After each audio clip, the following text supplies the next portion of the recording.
the recording, so we have this. So testing for test C, 10 frame gear. We have 2 deeps, 3 supers, so it's a good sized colony, screen bottom board, a restrictor, an inner cover, and telescoping top.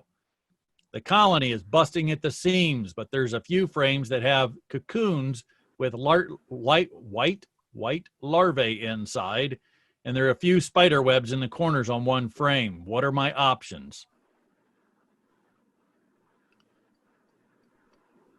So Jen, since you're being quiet, you want to take a stab at this? I knew I should have just left that on. Well, I'm assuming that it's probably wax moths, the cocoons, and it doesn't say how long it's been since they've been in there, but if there's cocoons, it's probably been a while. But with it saying few spider webs, I was a little concerned after reading it later and answering. Could it, well, no, it's cocoons. Do spiders have cocoons with eggs as well? So yes, it could be either or, maybe? But anyway, I would take the frames out that had the cocoons on them and probably just get rid of them, because if they're wax moths, they're in that frame. I don't know. What else? What's everybody else think? Freeze the frames. That's a good idea. Yeah, well, because the larvae dies off at 20 degrees Fahrenheit. So the other thing too is do more of a hive inspection to see if it's anywhere else throughout the colony. Because if it's just in a couple frames, it might be in some of the other boxes. So I would do inspection. The other thing too is if it's only those 2 frames, I would yank them out, put them in a plastic bag, stick them in the freezer for 24 to 48 hours. I would remove that nasty stuff off the frame, the drawn out cold. You can give it to the chickens if you want. But then if you're gonna store those frames, you need to store it in not the moth balls, but the other moth, I can't pronounce it, starts with a P. Very good. And put moth crystals. Moth crystals, and then put a newspaper on top of that, put that on top of there, and then store it. But if you're going to reuse it again, you have to air it out and put it in the sun for 3 days. And that's, every one of those are perfect things. When we talk about the cocoons, you'll see the difference between a spider web. The spiders usually stay between the telescoping cover and inner cover. You usually don't see them down inside. And what they're doing, they're catching out the bees that they can turn on and take down, or the ants and other things coming inside. So they're not really taking the colony down. If you see them up top, take your hive tool, smash them out, flip them out. You'll see them right back. I mean, some of them, some places, especially along the edge of a woods, if it's a wet area, you'll see spiders up inside there because it's nice and dry. It's constantly pumping out 98 degrees, so the spiders are up there living and they're just happy. When we talk about cocoons, as far as, and Jen talked about this, that could be wax moth. And like all 3 of you have said, if you're around seeing that, take those frames out, and it's usually going to be right around areas that's going to have pollen in it.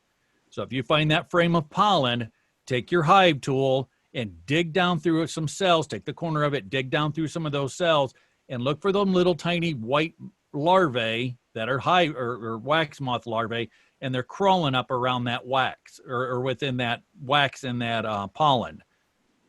If you do, and there's not tons of brood on it, do exactly what all 3 of you said. Take the frames out, freeze them for 24 hours, if not 48 hours, slam them back in, and you'll be fine. And the bees are not going to draw those 2 frames out if you pull 2 of them out. But like Gail kind of expressed, do a hive inspection and just double check. You know, if it's on that outside, maybe this is getting near the fall and the numbers start to shrink down, or the colony's not enough to fill that up and guard the whole entire thing, you'll see some of that every once in a while. But all great answers, ladies. But gotta get a bug zapper too. Yeah, and a bug zapper is not bad. John and Bev in the club, they have bug zappers around all their apiaries, and they do a decent job. And they don't have, I've never heard that they've had a problem with wax moth.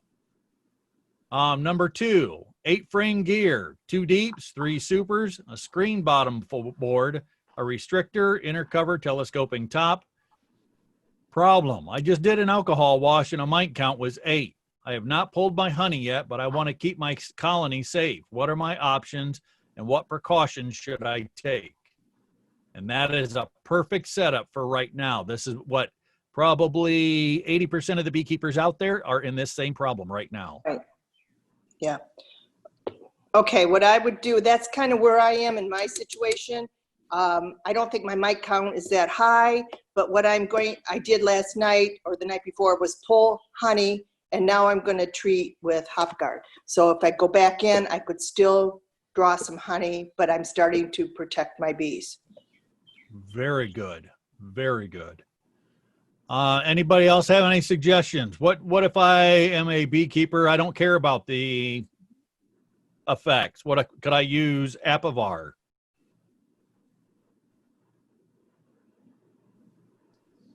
Yes, you can use Apivar, but you can't draw honey then. Well, don't you There- have to watch the temperatures too? Because this time of year now, like next week, it's going to be up high, hot again. Okay. So when- Apivar. Remember what Apivar is. That's Coumaphos. It's a 44-day treatment, but just like Elizabeth said, you cannot take human consumption for that honey because Coumaphos will actually get into the honey and into the wax. And I mean, if my mite count, that mite count would have been 22, yeah, I would have pulled off the honey, then hit him with Apivar. Remember, Apivar is probably the most detrimental, or remember, I always call it the sledgehammer, because sometimes if the colony's already sick and you put in Apivar or Apistan, it usually kills the colony if they're that sick. I have a further question. Yes, ma'am. If you do use ApiGuard and you winter the bees, you still have a lot of honey in your hive, you winter the bees, in the spring, will that honey still be all right to use as a foundation? Okay. Yes, it would be for a foundation, because remember, they're going to consume 90% of that honey. What I would do, what I've always done, take little red thumbtacks or whatever color you can get, and put a thumbtack and just kind of get, when I mark frames, I always stand to the back and I mark them on the backside and put those thumbtacks in those honey frames. So if they don't consume all that honey, so let's just say you get into springtime and let's say if you have 10 frame or 8 frame equipment, and number 1 and number 10 or number 1 and number 8 still have, they got the thumbtack in it. So I know I used a chemical, Apivar, Apistan. Take those 2 frames then and put it in a split. Okay. So the bees will eat off the rest of that honey to raise more brood. And then once they consume most of that, because they're going to eat all that, but you're going to put it in the center, because if you're starting let's just say you're going to start a swarm cell in the springtime, or you're going to get another package or another nuke, then they'll consume all that honey, raising the next generation of brood. And then you could pull that thumbtack off, and then they'll raise brood in it. Then they'll put honey back in it. Okay, good. Thank you. What about if they eat the honey? Can you still use that frame? Yes. Okay. Because the wax is hygroscopic, so even if it has chemicals in it, it's not going to off-gas it. The problem when you put in Apivar, Apistan, it'll actually get into the honey. The bees don't mind it, but for human consumption, it'll make people sick. And depending on how much you put in, there's some people that when we talk about brood boxes, they just automatically go, well, I have 2 brood boxes, so I'll put in 4 strips. Well, what if the brood's on only 1 box? Now you've OD'd them. Or overdosed them, excuse me. So some other things you can do on this, exactly what Elizabeth said, pull your honey off. Get your honey off first. If that's what your goal is in this for you to keep bees, and that's what you're doing for honey, take your honey off first. Shrink the bees down, and then no different than Gail said. If the weather was right, what's the heat index or heat maximum minimum for formic and mite away quick strips? Can't get any higher than 86 degrees. 85. What's the low? 50, isn't it? 50. Very good. So you have some options there. HopGuard, very good, because it's number 1, it's natural. Number 2, are you going to do the 2 treatments, Elizabeth? I haven't ordered yet, and that was my next question. Should I do the long-term one that you can buy that's, you don't do it every, I mean, which one do I buy? There's two different kinds. One that Yep. is 10 treatments, or the one that's the long treatments? Do the longer treatment. Okay. For the So- fact of this, here's what's going to be a problem, and it's for all beekeepers. Everybody's starting to take off honey for those that are doing it. Right. What's going to happen right now is we're going to get into this dearth. The weather doesn't look like it yet, but the heat index, if you're watching the long term, the heat index is going to come out, and this is Mother Nature in itself. If we get into a dearth, we're going to start robbing season. And by every other year, we usually have robbing season in mid-August to the end until goldenrod popped. Goldenrod has already popped in this area a little bit. Right. Last year was the absolute exemption that we never had a dearth because it stayed wet and rainy all during August and September. Every ditch had clover in it, primrose, all the flowers up near houses. And all of a sudden we had this huge flush of goldenrod, asters, sedums, and things like that we have never seen that early. And we never had a dearth, so we had a constant buildup and even a small honey flow going all the way into wintertime. So last year was the exception, but I always say, that might be the 1 in 10 shot, but let's prepare. So if we have a dearth and they start robbing, and let's just say your neighbors or maybe one of your own hives, I mean, that's for each one of us to decide. If you have a colony that has a high mite count or a neighbor that has a high mite count and you have strong colonies, they're going to rob from that weak colony, and they're going to bring back the mites. So when there's some people that say, let's pull all the honey off and put in Apivar Apistan. It's a 44-day treatment. I would rather go with the longer treatment like Formic, that whole 10 days. With Formic, though, you have to watch the heat index and what the temperatures are, but go for those longer treatments because once robbing season starts, you might only have a mite count of 3. I mean, if you've been managing, you could have a 3 and a 4 right now very easily. Mm-hmm. All of a sudden, your bees start going out and robbing. All of a sudden, your mite count jumps to 12 or more. So knowing and that's going to show you, because sometimes Andrew Carlin, I think, is the best person to tell you. He keeps his bees within that 3 and 4 tolerance. Got into fall. We got into robbing season 2 years ago. All of a sudden, his mite count jumped to 12 after he had it completely under control. So that longer treatment is not bad at all. But great answers for that, ladies. I got a question. Yes, ma'am. So there's no treatment that you can put on before that honey is pulled. You can, like Elizabeth had Hop Guard. Hop Guard, you can and still have honey. Mite Away Quick Strips, you can and still have honey. Formic Pro, you can and still have honey.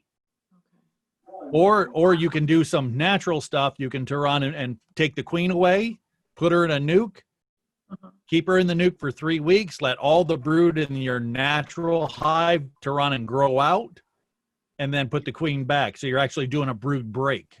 And that's not a bad time to do that right now. Take her out with maybe 1 or 2 frames of support bees, give her a frame of honey, keep her in the nuke for 3 weeks, put her back. You have to put her in an introduction cage or a push-in cage or a JBZ or California, but put her back, and you haven't had to use no chemicals. That's the nice thing about doing that. And then when she goes back in, she's going to fire back up. They're going to keep open the brood area, and then she'll start laying that up, and then you'll have this whole wave of winter bees coming. So there's a lot of ways to think about it, but remember, think about your PPP, personal protection equipment. Or PPE, excuse me, not PPP.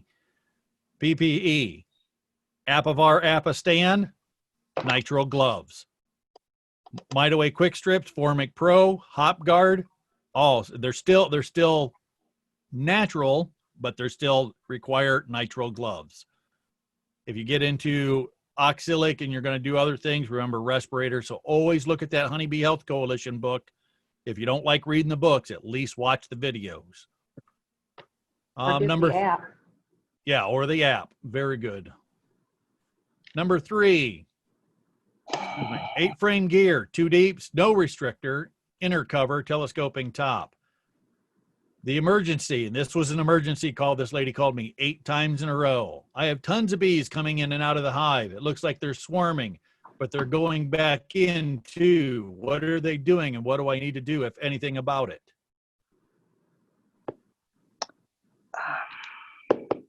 Mr. Dennis, you want to jump on this one? And this is Super. We need another super. this is almost a guarantee this will happen. This always happens. If you're not managing your hives right now, this will happen.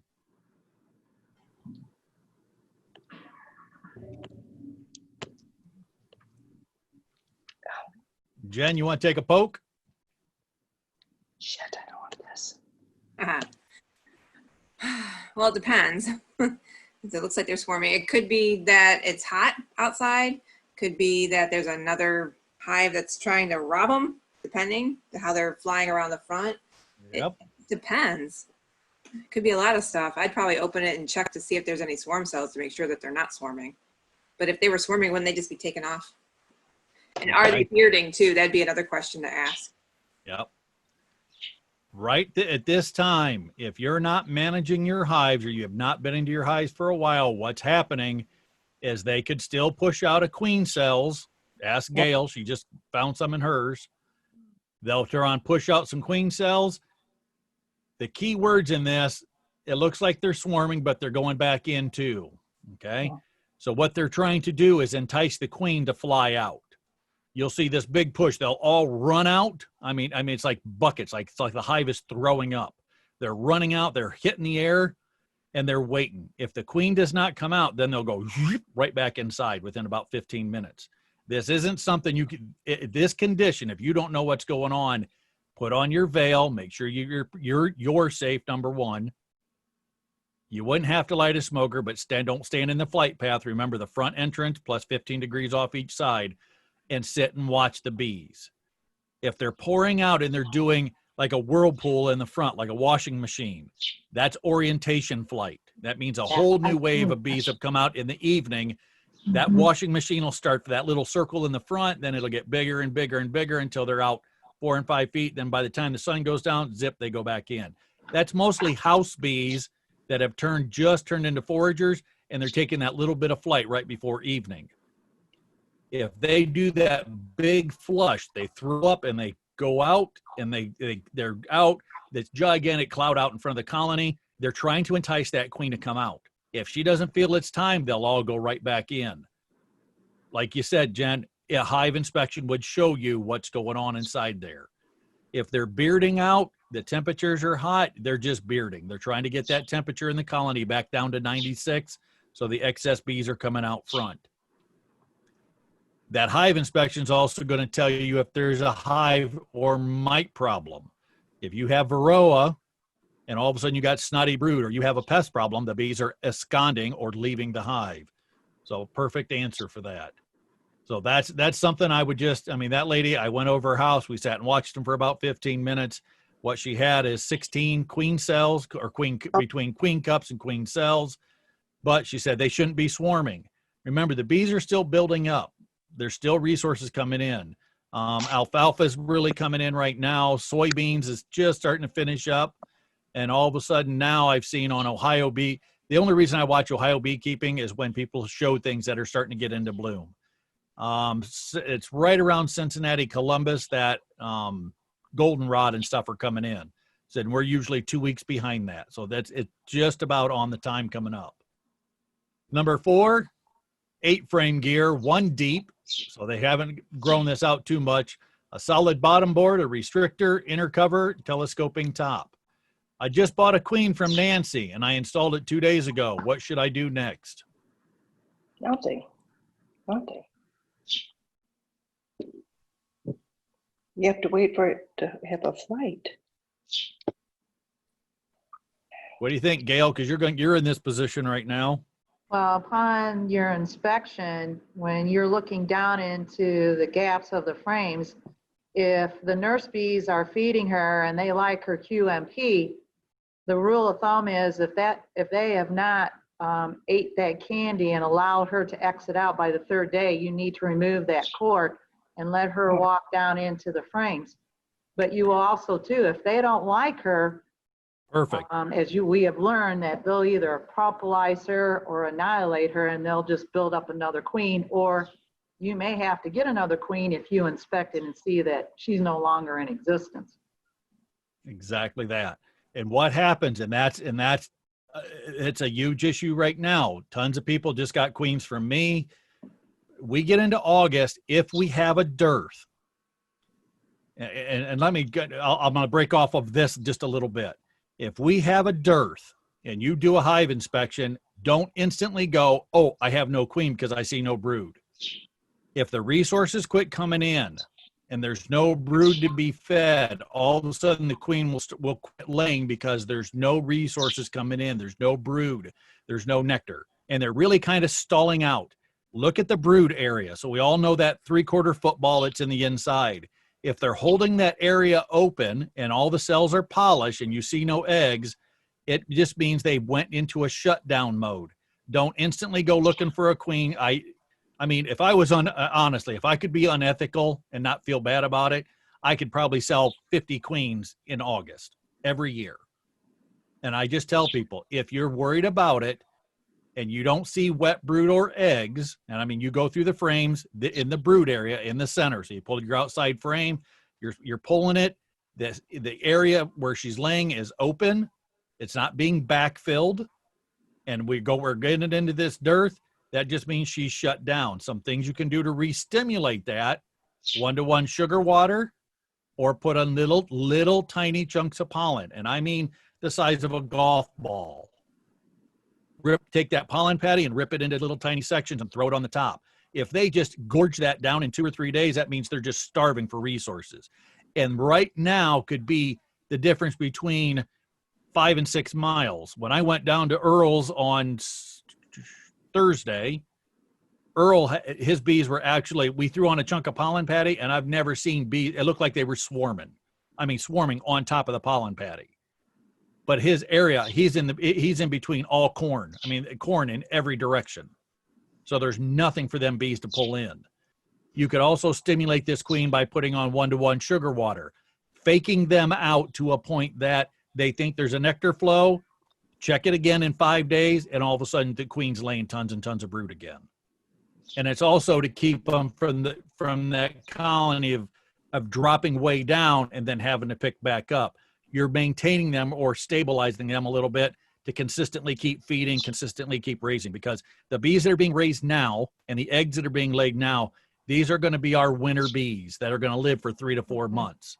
We have to have them healthy. If they're not healthy, I will guarantee you your hive is going to crash in November, December, January, or February. And some of these gigantic colonies that look healthy, if the mite counts are high, it'll crash an entire colony. Here's a question.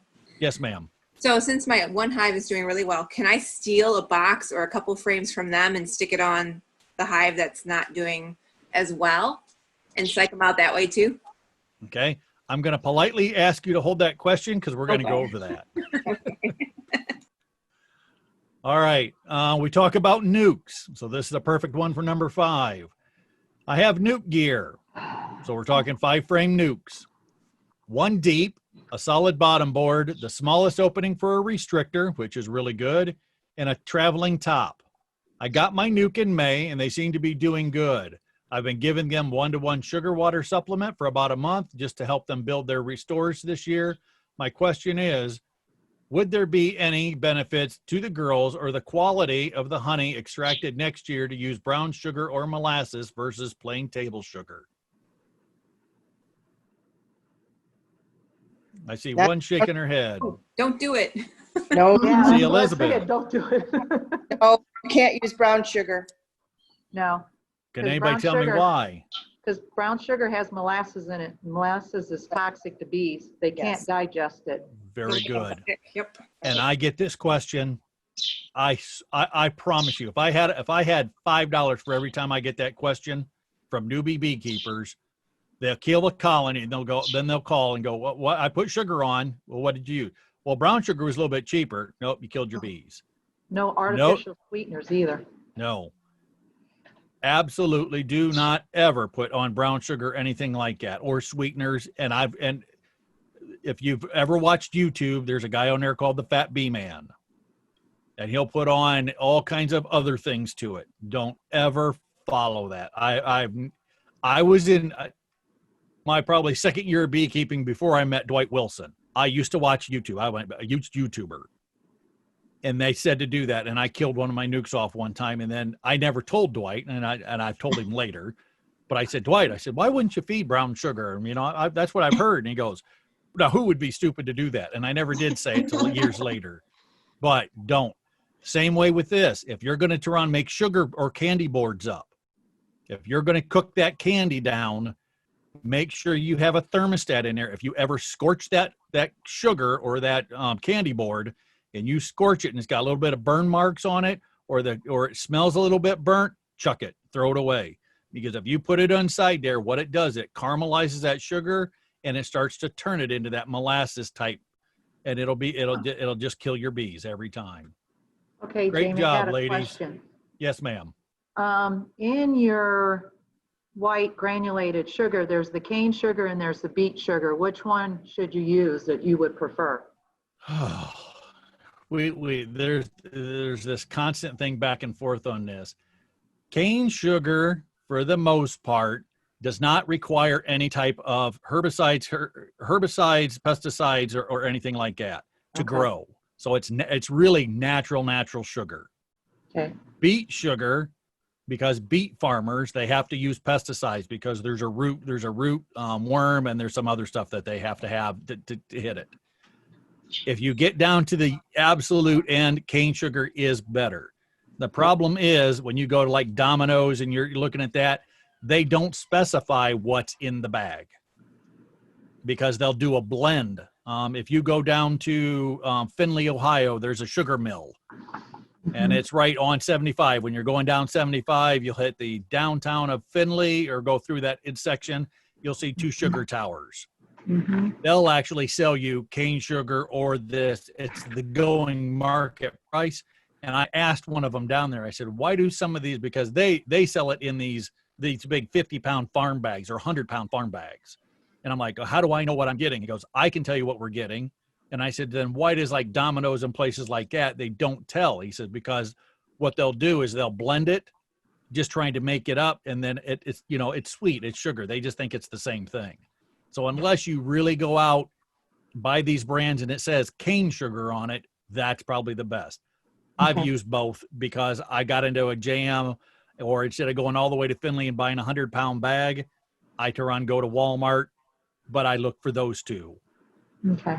I kind of stay away from GMO just for the fact I don't like GMO stuff. Okay. I mean, if you were in a pinch and you had to do it, yeah, you could do it.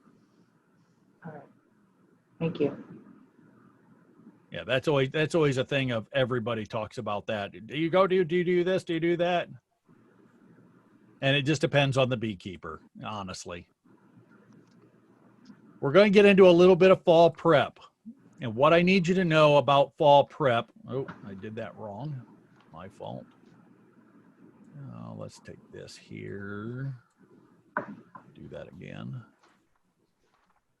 Oh, why does that?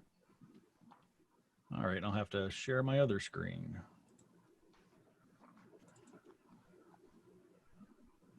And so for fall prep, the things we need to get done now is what's going to project and tell you what's going on. Remember, we have to think of our bees, and we're going to be out 3 months. So right now, 3 months is what time for us? October, November. October, November. That means we can't get in our bees. October, November, we're below the 50. We're starting to get cold overnights. You might be able to check them during the day just a little bit. And if you ever check your bees, check them as soon as it cracks that 45, 50. Get in there right off the bat in the morning. So when we get into the fall, and here's some caveats of fall time. That morning's going to be cold because the overnight's already dropped to the 40s or 30s. Check them in the morning And then as soon as it starts cracking like that on the outside temperature of 40 to 50, because you know the inside, they're going to be that 55, 60 plus. For the fact they'll turn around, you can interrupt them, switch some things around, start getting ready for fall, which we're going to go through that here in just a minute. And they have time to recluster and get moved back around at night. Once we hit fall time, so in another month and a half, don't start switching or putting in frames of foundation and switching the furniture around inside the colony. Honey goes to the outside. Honey goes on top. Brood stays in the middle. Don't ever go switching things around here in the fall because it just discombobulates the bees. And you can actually kill a beehive in November going into fall because someone, well, I wanted to switch it around and see if they build up. This is shutdown mode. In another month, once we get through this, if we have a dearth, they're going to start going into this whole shutdown mode. If you have a new queen, completely different story. This is an overwintered colony that I'm talking about. She started in the spring, so any of you that bought nukes, or if they bought them from me or somebody else, or had one over winter, those queens are going to start going into the shutdown. So we're in that hump, June, July, August. Now we're over that peak, and now we're getting into shutdown mode. If you started with a nuke or you decided to requeen that colony, these young queens don't understand the dearth and the whole thing. They will even sometimes run and lay brood all the way through the winter time, a small amount, but they'll consistently keep, and that's why a lot of beekeepers, older ones, they just, like Kevin Adkins. Kevin Adkins goes and kills every one of his queens, and he'll turn around and make splits with the old ones and puts in new queens in all the big colonies because they don't understand what the shutdown mode was. And the colony's not telling them. The colony's saying, we have a young queen, keep laying, keep laying. They keep stimulating her. Once they run out of resources, then they'll start to shut down, but not until then. So they'll run. If you have winter patty on that has 3 to 5, maybe 6% with mega or winter patties for winter bees, they'll keep laying off of that. So here's what we're going to do to get ready for winter. Start thinking of your resources. What do I have around? What's cheap? What do I have connections with? Do I know somebody that's a roofer that I can get some tar paper? Do I have somebody that has the insulation that I could use? Do I have the time to do it? If you have 2 or 3 hives, which most of you have, treat them like an absolute princess. Put a pillow top on. I mean, do everything. When you start getting into numbers, that's when I kind of got relaxed about that. Everybody knows me. So some of the things we're going to think about in winter prep, you have to have the healthy bees. There's no ifs, ands, or buts about it. And I'm not trying to be mean about it, but you'll find out in the winter losses when people start having them. Then next month we're going to talk about doing an autopsy. And I've had some of my best beekeepers that I've trained let their mite count get away from them, or, and I'm not saying it's their problem, they had a dead out, and it could be a feral colony that's in a tree. The feral colony started to die, the mite count, there's nothing that Mother Nature's going to do for her mites. She dies in a tree, your bees, you've done everything right. They go out and steal all the resources out, plus bring back all the mite problems and brood problems. They get into winter, they die, and then you do a mite count. Okay, so if you tell me you had 2s and 3s, maybe got up to 4s and 5s, and in that October, November, maybe you were able to check it in October and your mite count was 2. If all of a sudden you have a dead out in December and you do a mite count off the dead bees on the bottom board and do that half a cup and your mite count is 75, that's not your fault.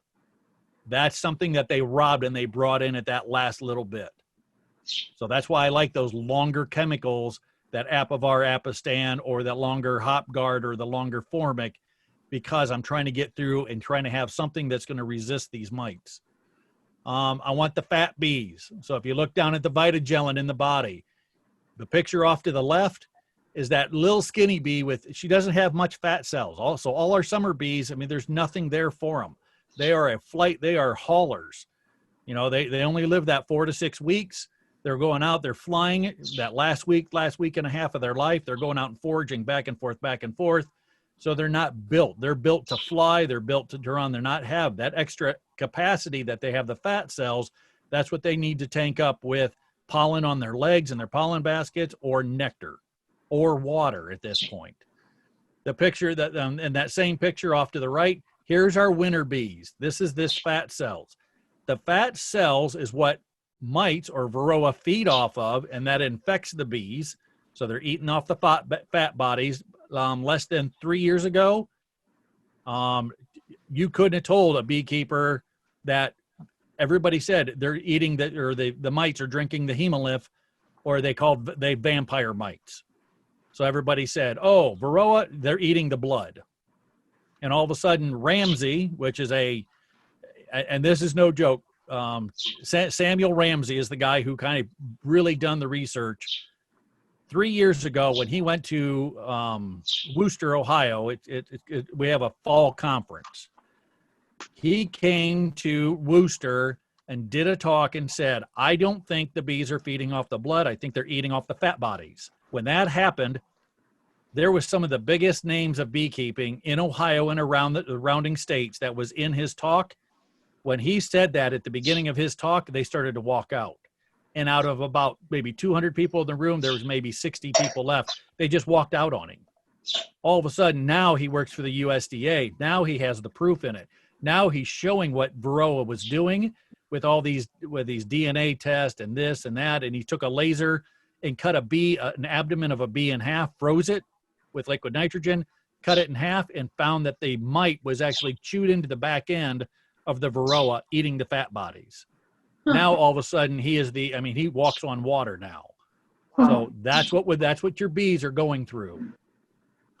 For your hive, you have to have enough room. Remember, you can seal these things up, but you still have to have that bottom entrance and that top entrance. You still want an airflow. They're putting off that 96 degrees, but at the same point, they're taking off moisture. So if you had all capped honey and you have excess honey in the freezer, or you have it off the side, don't go feeding tons of sugar water. Don't get all this stuff. You don't have to feed, because people ask me, are you pro feeding in the wintertime? Only if that colony needs it. And I put a shim on the top. The only reason I put on winter patty or a sugar block, for me, it's insurance. That when I go out and inspect, if I pop the top and the whole entire colony is looking at me, I know that there's extra feed up there, so I can do something. You don't have to do that. If you have tons of honey on it, that's what the bees made. Honey is acidic. It's exactly what the bees made. There's micronutrients in it, the whole 9 yards. When we go feeding the substitute, it's junk food. Sugar water is alkaline. It'll grow mold. If you show me a hive in the spring and somebody fed tons and tons of sugar water to it, that was maybe 38% water or moisture, or 2 to 1, you can see the hives and the frames and the wax look moldy. There's high moisture content. It's like having something in a garage or a basement that grows that real light gray brown mold all over it. You cannot get your bees through the wintertime on all junk food. And that's why I don't like commercial beekeeping, because they strip all the honey off and make $4 to $5 per pound and put on tons of sugar water at 2 to 3 cents a pound. Mm-hmm. So cleansing flights, they need to get out. You need to have that top and bottom entrance out. If it does get snowbound, at least take a shovel or clean off and make sure the top entrance is out so that hot air can get out. And if they need to take a cleansing flight, they can go out. The winter reserves, you have to have enough honey. You can get a hive. When I used to take bees down to Tennessee, I can prove this point. Absolute. You talk to my wife. If you feed the bees, if they have tons of honey and you feed them about equal amounts of junk food, they will make it through the winter. You might come out of winter with a handful of bees, but they'll get through the winter. The more honey they have, the less junk food. You cannot get them through winter with all the junk food. For the hives that I used to send down to Tennessee, the lowest it would get into the 30s and 40s, maybe 3 or 4 weeks tops, but it would bound right back. And then they're always in the 50s and 60s. If you send them down with all junk food, they die. They just absolutely die. There's moldy. The bees they're just awful. If you send them with honey and a little bit of junk food, they'll make it. And also remember, in the wintertime, there's no 1-1 service. There's nothing you can do. You can't break these hives. You can't crack them open because you're going to chill the brood. You're going to kill the colony. Also remember, in the wintertime, don't ever crack them open for an extended time. I've seen guys on YouTube, they'll crack 3 or 4 hives open. and then they'll go to the barn and get sugar and come back and do all kinds of stuff. Get in, get your business, have everything with you, get your business done, your sugar blocks, put them on, take a peek, take a temperature thing if you're going to do it that way, and get out. And then this on this side, this is Dwight Wilson's, and I think that's my yellow box. I think this might be out of his farm. You at least go around in the wintertime and make sure these top entrances are open. That's the best thing you can do in the wintertime. Remember the Varroa, I'm not going to go through this because you guys know I harp on this a lot. Once we start getting down the available fall treatments, the Mitaway quick strips before it drops into the overnights into the 50s. So if you're going to go with Mitaway or Formic Pro, remember, watch your temperatures. If you have, out of the 10-day treatment, if you have one night that gets a little bit below that, that's fine. But what we're saying is, remember, but the efficacy or kill rate is getting dropped off. So instead of killing 92%, it says on the label, if you're out of that threshold too high, you start killing brood, open brood. If you're too low, the chemical stays within the compound and it doesn't get out. So your efficacy or kill rate might be 60%. So it's not using per label. A full hive inspection, and I cannot express this enough. So I want, by the end of August, I want you to go through an entire hive inspection top to bottom and start checking these things off. And I'll send you a check-off sheet, an email that you guys can print off and just check these things off, and we'll go through that in the end. The population. Your population right now should be wall-to-wall bees. If you have a 10-frame box, you should have 11 gaps of bees. Maybe not on the outside between 1 and 10 from the frame to the outside, because they usually pack that all up with honey at this point. But I want to see every gap full of bees. You cannot get through wintertime with sick colonies and these little tiny ball of bees. If you do, then take that colony and slam it into a nuke and get a 5/5/5. So you're doing 15 vertically. That'll go through winter.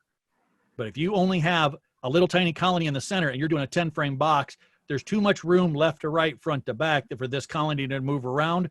And remember, they're not heating up during the winter. They're not heating up the whole entire colony to 96 degrees. They're heating the cluster.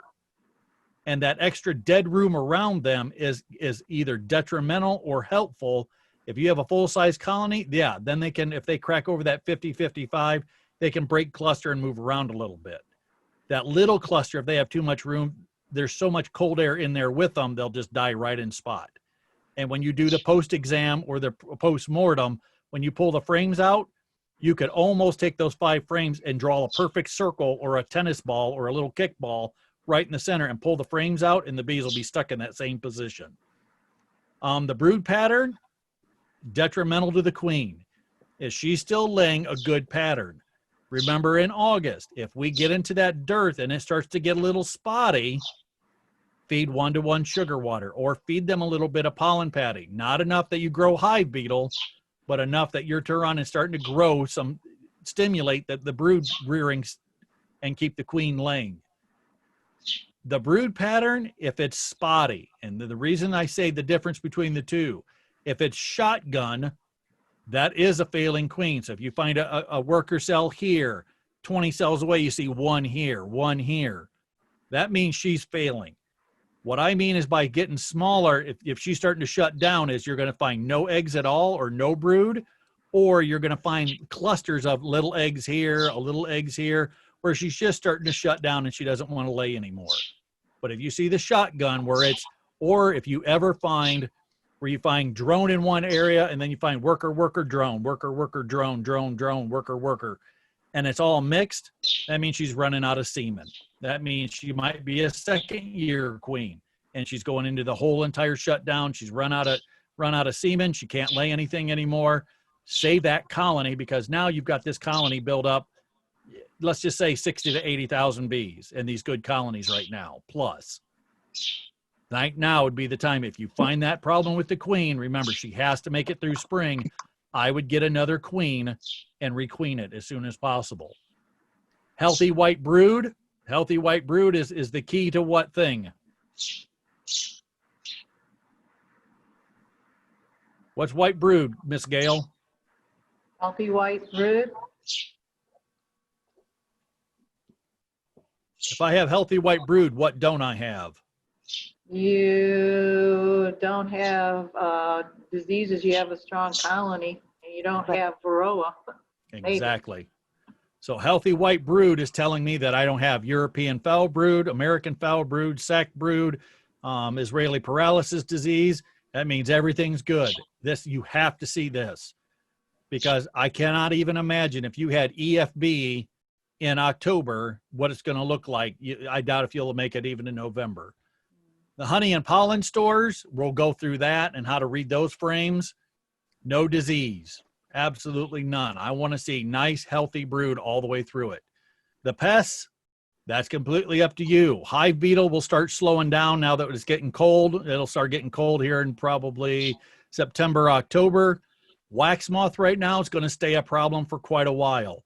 If you're a second-year beekeeper or have gear that's stored, make sure it's in a rubber-tight, sealable container, or you have it stacked up on a solid board, not cardboard, but a solid 3/4 inch or 1/2 inch board.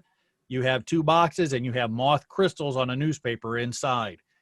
The worst thing you're going to do, the most expensive thing for us to draw out is comb.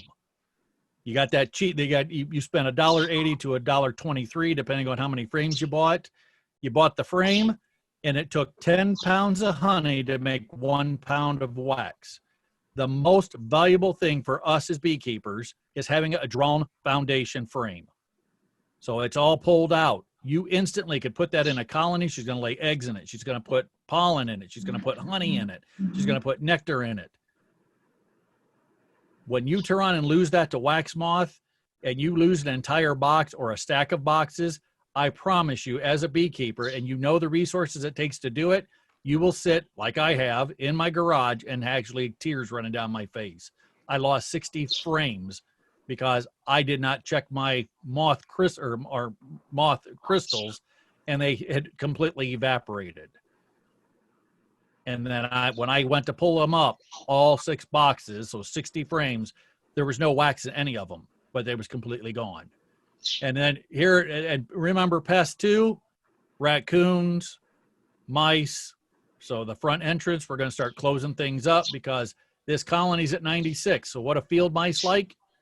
They like that nice colony. They'll get inside, they'll eat through the bottom, and then they have all the honey and everything on the bottom. They'll eat the brood in the wintertime, and they'll make it, and the bees won't.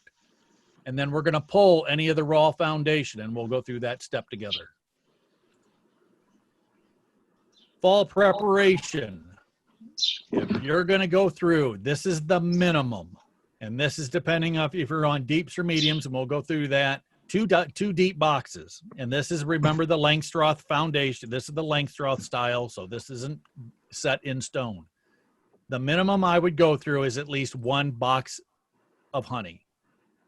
I personally take my excess honey, put it in my deep freeze, so I have it if this colony, all of a sudden, this is a young queen. She's laying brood. They build all the way up. Remember, I want the queen at the bottom. I want to try and kind of rotate her down. If not, I'm going to put in the fall, I'm going to put a 2-to-1 sugar water on the top. I'm going to let them backfill this area that she was laying in and push her down by nature.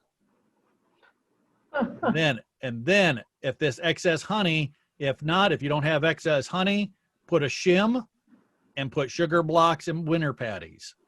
That way they have, that's your 911. That helps you out in an emergency. That's your insurance plan. But this is what you're going to go through. If you have a vented or open screen bottom board, you're going to get that closed up, your entrance reducer on, and start closing things up. As the traffic slows down in this end of August and September, if the traffic slows down, you switch the entrance. Get it closed down because you don't want to have them right now. I just sent Roger on a call. A lady called me and was absolutely going ballistic. I have a swarm of bees. I got a swarm of honeybees. So it was in Toledo. I sent Roger. There's swarms of hornets and yellow jackets. And I just had 2 calls the other day. I went to the lady's house. They're yellow jackets. Yellow jacket and hornet season are kicking up. Mm-hmm. What eats? What are hornets? What are yellow jackets and mud daubers and things? Does anybody, can you classify what they are as far as, do they pollinate? No. They're the meat eaters. They're the ones that are going in your colony that if Robbing your you have food. the front entrance off and they're eating the brood and they're grabbing bees and taking them back for their young and eating our resources. So if you have a small front entrance, the bees can guard against that. Bumblebees, not so much. Bumblebees usually shut down. The queens are usually the last virgin queens in another probably a month. And the Bombus family are getting mated and they'll start looking for mulch piles and things starting to overwinter. But yellow jackets, hornets, mud daubers, black bald-faced hornets, all those are going to go out and start testing all our colonies in the next month. If you have mediums, which some of you do, I would at least have 4 mediums stacked up. Remember, your 3 mediums are equal to our 2 deeps in the length draw style. But there's nothing wrong with this. It's just less weight. You guys like what you have. And also kind of evaluate this over the winter. When you went to this, 2 deeps, was this too much for you? If you went deeps. If it is, start thinking. I went to my operations. I have 1 deep on the bottom and all mediums up from that. I know John Betts is went to that style. And it's just, I'd rather have this extra brood area in the bottom and then work my way up. And she'll lay up into that 3rd box, maybe even the 4th box, depending on how much she's laying. But this on your medium, same way.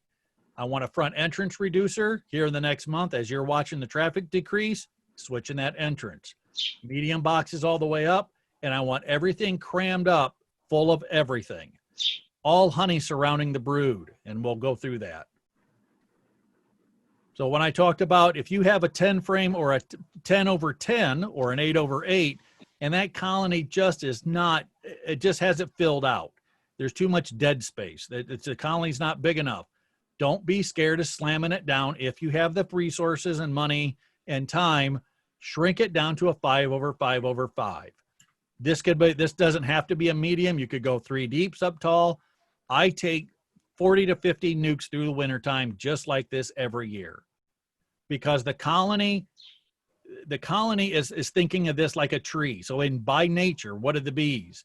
They're in a tree that's roughly 5 to 6 frames tall. It's a branch within a dead tree or a branch or an outbreak or a cavity. And this is that heat. It doesn't have to go out here to the outside edges and turn on and start getting that excess heat like in a 10 frame or 8 frame box. All the heat's up through the center. But these girls will gobble up honey left and right. But if you have a big colony that you go, you know what? Or let's just say you have 2 colonies. This is the time to say, you know what? I'm going to sacrifice 1 queen. I'd rather, and please, and this is hard to do, and it's hard for me every year. You know, I want to take that queen. I want to take that colony through wintertime. But Turan decide I'm going to take these 2 weaker colonies, put a piece of newspaper between them, and combine them together. I would much rather take 2 weak colonies, put them together. The only thing you're killing off is the 1 queen. And it's probably going to be the lesser strength or the less QMP of that queen. So you're going to turn on, and the bees by nature are going to kill off the failing queen or the one that doesn't smell right. They're going to combine. They'll go through winter a whole lot easier than it is to take the loss of 2 colonies, and then you have to start all over again. And then in the spring with that strong colony that overwinters, feed them early in March, like I do when you're raising bees for bees. I'm not raising for honey. I'm raising bees for bees. Feed them in March, 1-to-1 sugar water, start putting on protein patty, build them up, and then split that colony 3 times. And now I've made my loss up, plus I've gained an extra hive. Hey, Jamie? Yes, sir. This is like a question for everybody. Probably not so much you because you are a veteran with drawn comb, but my bees are still drawing comb, which is a good thing. Are other people experiencing that too? Because I know we're going to be going into a time when we're not, but right now my bees are still drawing comb, which is a good. So I put, as an example, I put another deep on to draw, to see if I could get that drawn comb to be able to go through the winter. So my question is, are other people having their bees still drawing comb? all bees, as long as the nectar's still flowing in. Right now, soybeans, they're not. I haven't heard. Kevin Atkins has been out. I've been talking to him because he's commercial. I have to have all his colonies checked before he takes them down to Florida. Even if you have frames that are 3/4 the way pulled, stick in frames of foundation because the bees are still pulling out wax. Yeah. Okay. What you're going to find is there's going to get to a point and a threshold with the frames of foundation. If you're checking them like you should, all of a sudden you'll see these little teardrops. And when they start a frame, they'll start little teardrops and then they'll start pulling the frame out. If you start all of a sudden, if you're looking at that box and that box still looks like it was 3 weeks ago or the week before that, and all of a sudden you notice we get into the dearth, then start pulling all them frames off. Okay. Or what people do, and this is another technique, put on, if you take your honey off now, put on 1-to-1 sugar water and put on frames of foundation. While it's still warm, because the hotter it is, the more they're going to pull, and at least get them to once they start the teardrops, they'll always go to it. So once they start the teardrop and maybe get 1/4 of that frame pulled, they pull the box off and stick on another box. Mm-hmm. What they're trying to do is get all the frames jump started. Mm-hmm.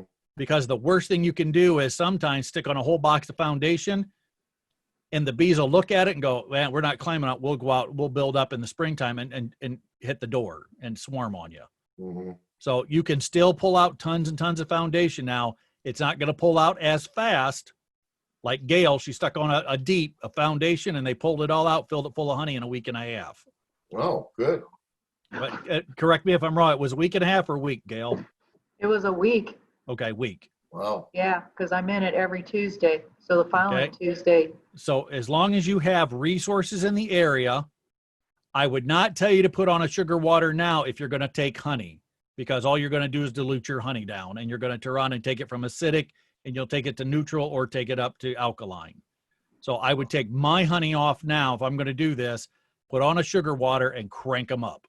Well, I just took off 2 medium boxes. I have 8 frames. So I just took off 16 frames of fully capped honey, and there's still obviously there's a lot more. There's a lot more still left. Quite frankly, that's about half. So my question is since I now have I literally 20 minutes, I just came in. Look pretty good, don't I? Just 20 minutes ago, I just took those 16 frames off. After we get done here, I'm going to use my new Maxent radio extractor. And then with those 16 frames, do I put those like in the freezer for a couple of days and then pull them out and like keep them in a tub like you were saying, sealed so that wax moths and stuff don't get in them? Is that the protocol? You have a couple different options. Okay. So people pulling off honey right now, if you're a newbie beekeeper and you don't have as much drawn comb, pull that honey off, throw on tons of frames of foundation. Right. Okay. Okay. While we still have heat and resources coming in, let them try to teardrop that. Okay. If we go into the bottom of August, and as long as we're not having this dearth, if you want to extract out, John, let's just say you want to take 8 frames and extract it for yourself. Right. What I always do, I always play the cautious side because I like having honey on my colonies instead of junk food. Take those 8 frames and put them off the side, freeze them for 24. Not saying there's anything in it, but if there's microscopic hive beetles or anything else, freeze them for 24. If you want to, you can just leave them in there, honestly. I mean, I have a deep freeze full of honey. But pull them out, put them in a Rubbermaid tote, you're good to go. Okay. The ones that are extract it out, spin it out good, and then take them frames and put them right back on that colony in the brood area. Mm-hmm. Okay? Let that queen hit that. They'll turn around and clean it all out, polish them, and she'll just lay it all up. Number one, you're building up winter bees right now. That would be the perfect time. So you're going to build you're going to jumpstart this queen, and instead of shutting down, you're going to boost her. And as long as my brood is in deeps and my honey frames are mediums, so You did the I deep on really- the bottom, correct? Yes. Yeah. Yeah. So I really would can't put a medium frame in the deep, right? no put Yeah. that open box with that new stuff you're going to extract.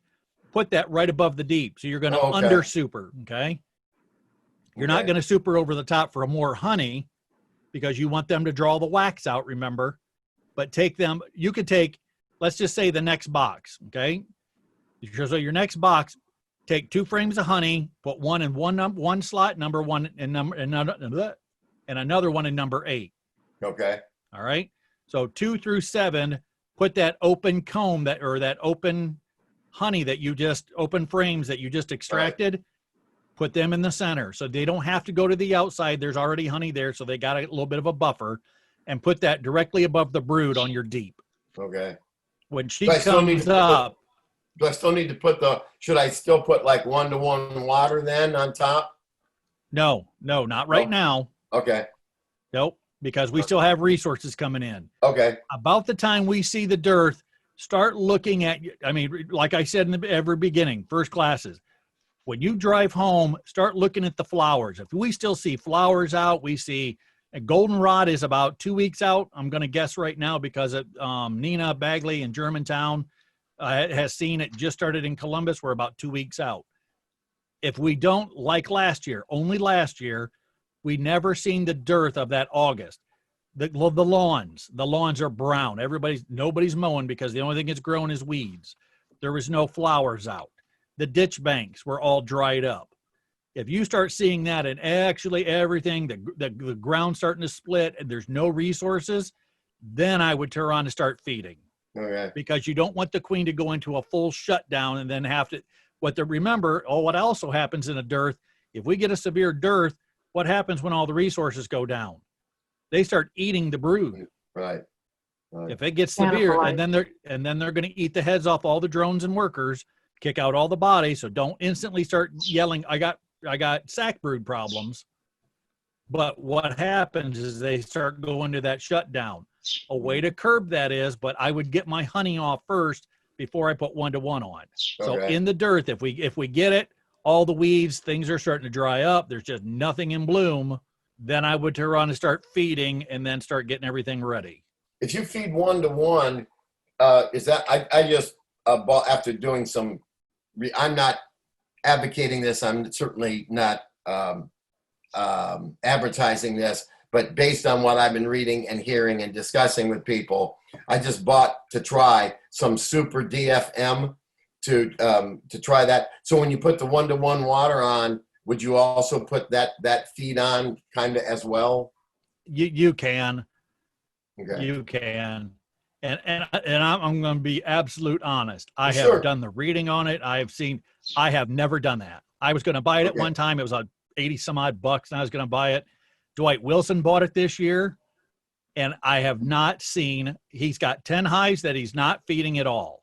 I mean, any DFM, he's got 10 that he is. There is, to me, this is my feeling in it. Sure. And what we're looking at. He's trying to measure out the frames of brood in each 10 back and forth. Right. There is no difference between the two. Okay.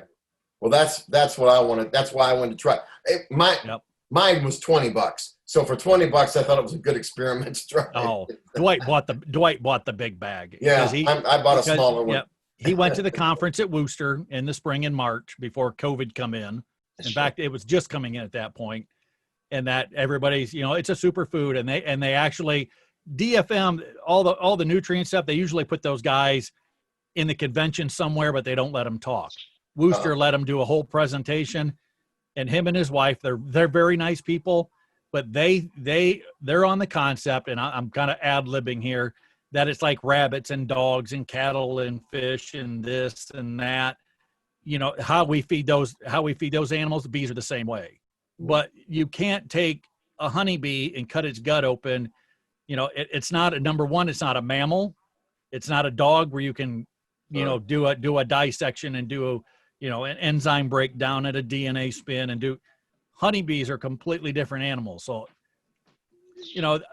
I won't go into that whole thing because I get kind of whiny about it. That's all right. Yeah. Yeah, but if you see science, I mean, if you can take one hive and do it and the other one and see some difference, Right. that's all the better. Right. So Jen, here's your question I'm going to answer for you. We're going to equalize our hives. By the end of August, I want you to look at your colonies, and we've all seen, Gail's got one like this. There's actually straps from here that go down back and forth that I seen. Gail's got a nice picture of Roger putting on these gigantic straps. When these colonies do get that big, you've got 1,000 pounds plus that's tilting. So if you build a hive stand that really was made out of 2x4s or it wasn't really put together well, like I did, and I'll be honest, my very first hive I put together with drywall screws and 2x4s. When my colony got up to just about here is when the whole thing, I heard a crash in the backyard, went out, and 100,000 plus bees were in the air. You do not ever want to be in that situation. You will get stung up from head to toe and get tore up. So here's let's just say this is my apiary going into fall. I have 3 hives, 4 hives. I started 3 hives. I got a nuke that I'm starting. This is when I want to start equalizing things out. Take these frames, freeze them for 24 hours, thaw them out. Let them sit at room temperature for at least another 24.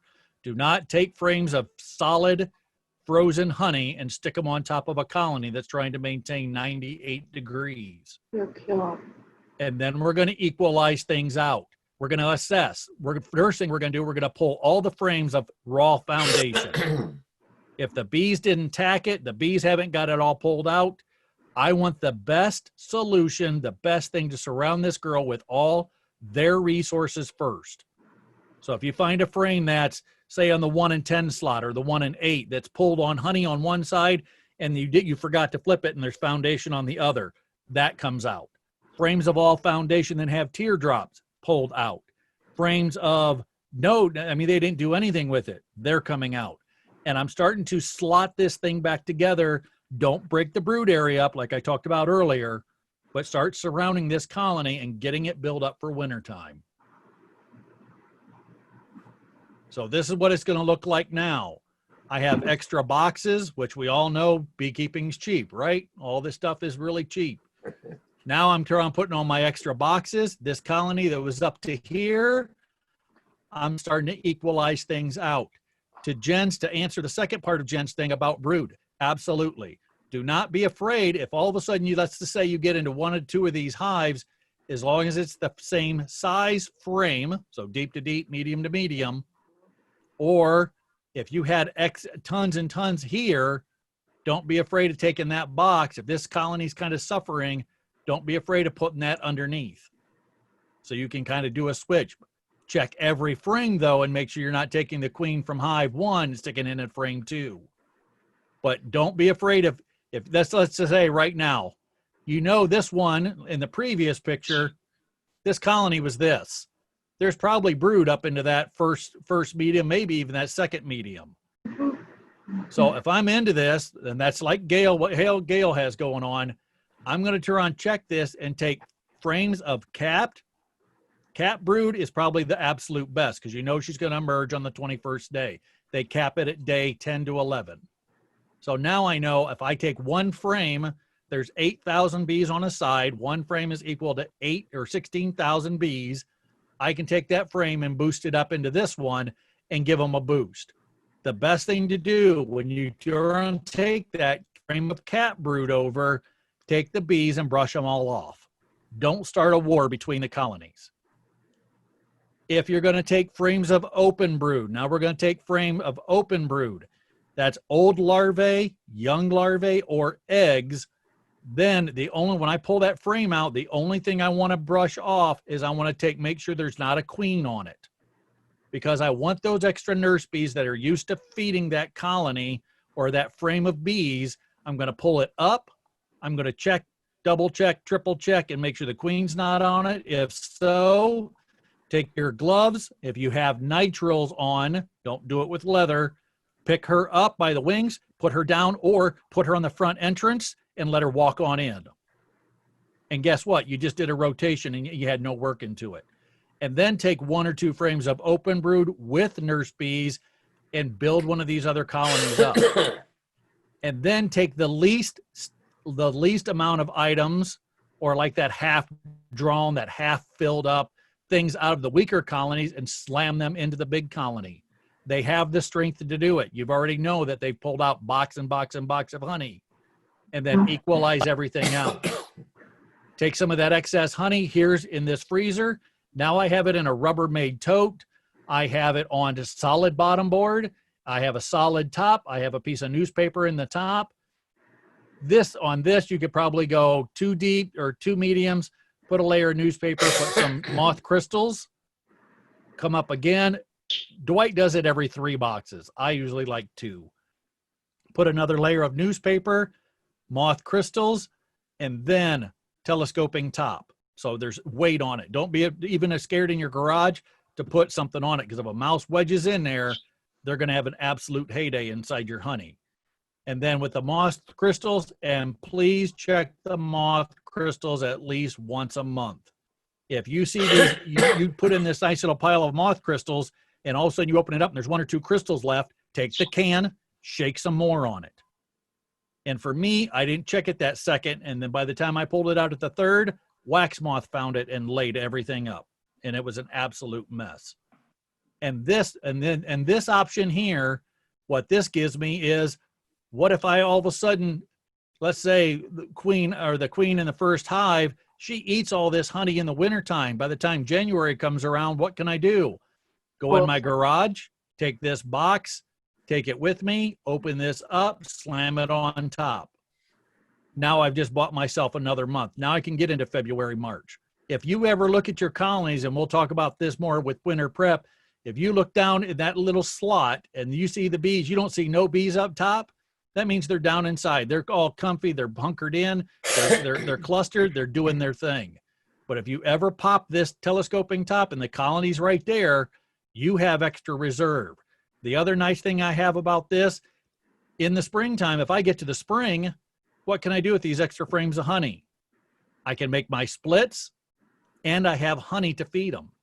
I don't have to feed them up with sugar water. And I can prove it again by science. If you take a frame of honey and I take a thing of sugar water, that little nuke will build up twice as fast with honey than it is with sugar water. It's still, you can still stimulate them and they'll grow, but they'll grow twice as fast. Okay, question. So Yes. as what you were stating, that you're going to take one of them frames out of there and put it on there, and even you have the moth crystals on there, how long should you leave that aerate? Because doesn't that moth crystals with the smell on the frame, if you just take it right out of there and put it into the box? 24 hours. 24 hours, okay. So if you were going to take this, let's say you had moth crystals on this, and you go out and check your bees. You pop the top. Let's say a quarter of the bees are at the top, but you can look down through the slot.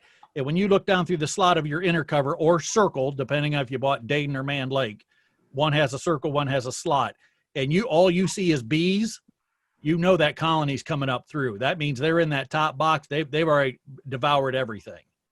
And there's some just bees that will do that, because there's 2 different things on this. If they had all capped honey, let's say you were the perfect beekeeper and you had all capped honey, they still have to have, they're not eating that honey for honey. They're actually taking the moisture inside the colony, mixing it with water, and they have to thin it out into Gatorade. Okay? So they have to thin it down. So some moisture inside of a colony is not hurt.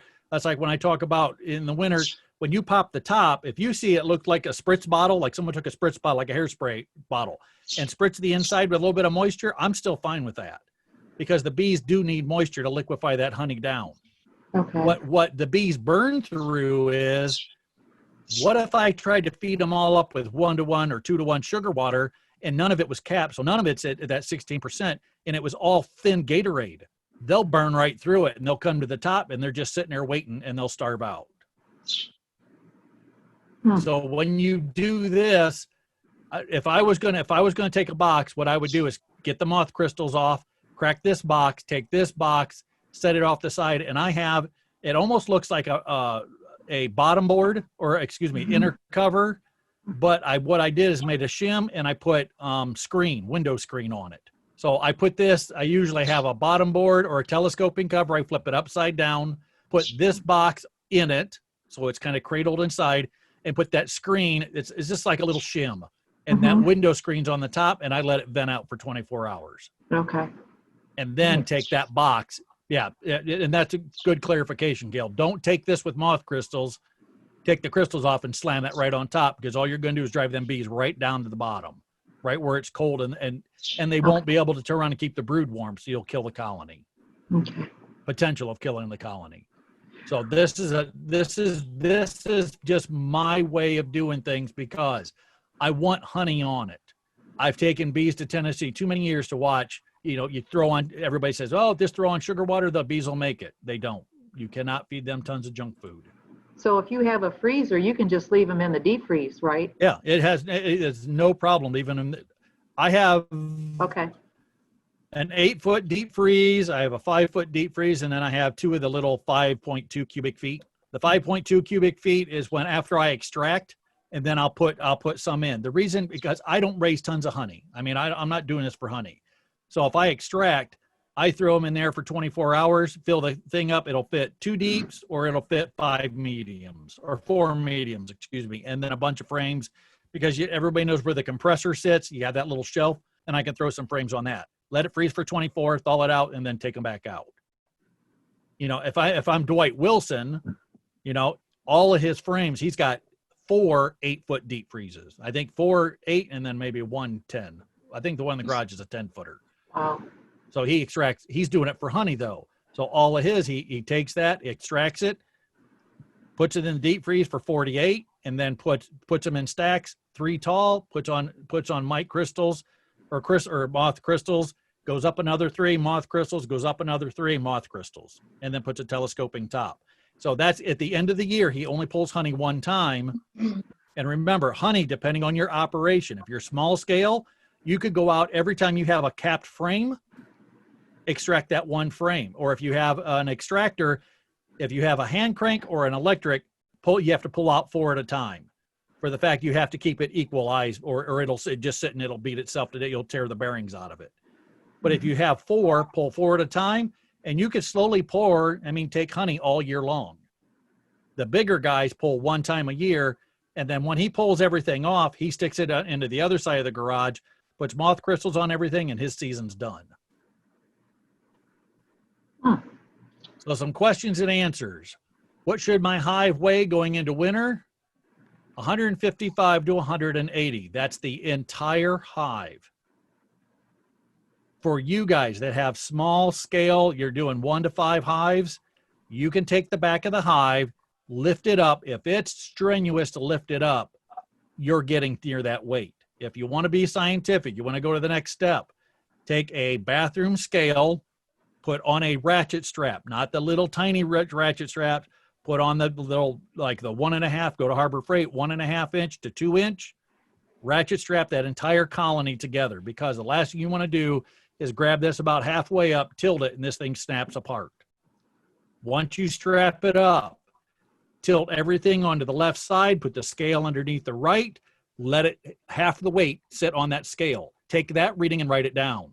Then do the opposite. Tilt it back again, take the scale out, tilt it to the left, put it underneath the right side, take that weight.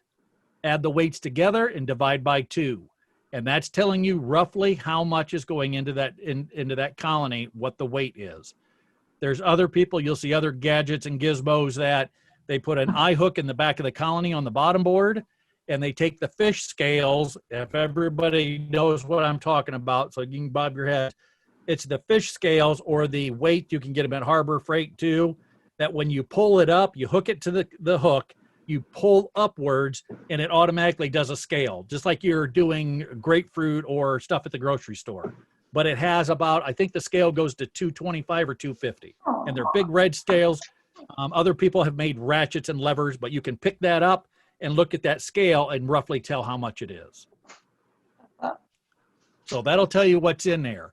Because going into fall, if a colony, let's just say it weighs 120 pounds, and I lift on the back, and as a small scale breeder or small scale honey people, 1 or 2 or 3 hives, you're still okay. Imagine doing 100 of them. All of a sudden, the first one weighed a lot. By the time the end, every one of them weigh a lot. So you're not getting a good representation. Andrew, he usually breaks it up. He says he does 1 yard, then he'll go down through, and then by the end of it, he'll go the opposite direction. So he'll do 1 through 10, then goes 10 through 1, and lifts them up, and just kind of equalizes out of what he needs to feed and what he doesn't. When you're at small scale, it doesn't cost you much other than a 5-pound bag of sugar or 10-pound bag to feed these things up. When you start getting to a bigger scale, you're going to chase, let's just say you're chasing numbers and you want 25 hives. Remember, you have to have 25% more time, 25% more chemicals, 25% more mite-away quick strips and all the other stuff. It's just more everything. So if you're going to do this small scale, treat these girls like absolute queens. What if my hive is light or open, drawn comb or empty? That they're empty now. So there's on to John's. In the fall time, once we get past the end of August here, maybe a little bit into September, and we'll watch and see what the weather does. Start feeding 2 to 1. For every 1 gallon of water every 1 gallon, so a 1 gallon pickle jar, it'll put on 10 pounds of weight. The best way to mix up 2 to 1 is put it in, heat the water up as hot as it'll get. Put it on a stove, take it straight out. If you got a hose, hook it up to your hot water heater. That'll be about 140 degrees, 130 degrees, depending on your setting. Fill up your bucket, start pouring in. If you're going to do it on a stove, put it on a light boil and then turn it down to about a medium setting. Start pouring your sugar in. It'll cloud up, and as soon as it's completely dissolved, it'll turn clear. Don't ever get it till it scorches. So you're actually pouring it in. So you're pouring in 2 to 1, and this is going to make roughly 10 pounds of fake honey. So don't think of that as honey that you're going to do. They're still going to do that. But in the springtime, the fake honey will turn back into sugar crystals because it's not real honey. So in the springtime, people will pull out frames and they're like, what is this? It looks like white chalky mold. It's not. It's the sugar that have recrystallized.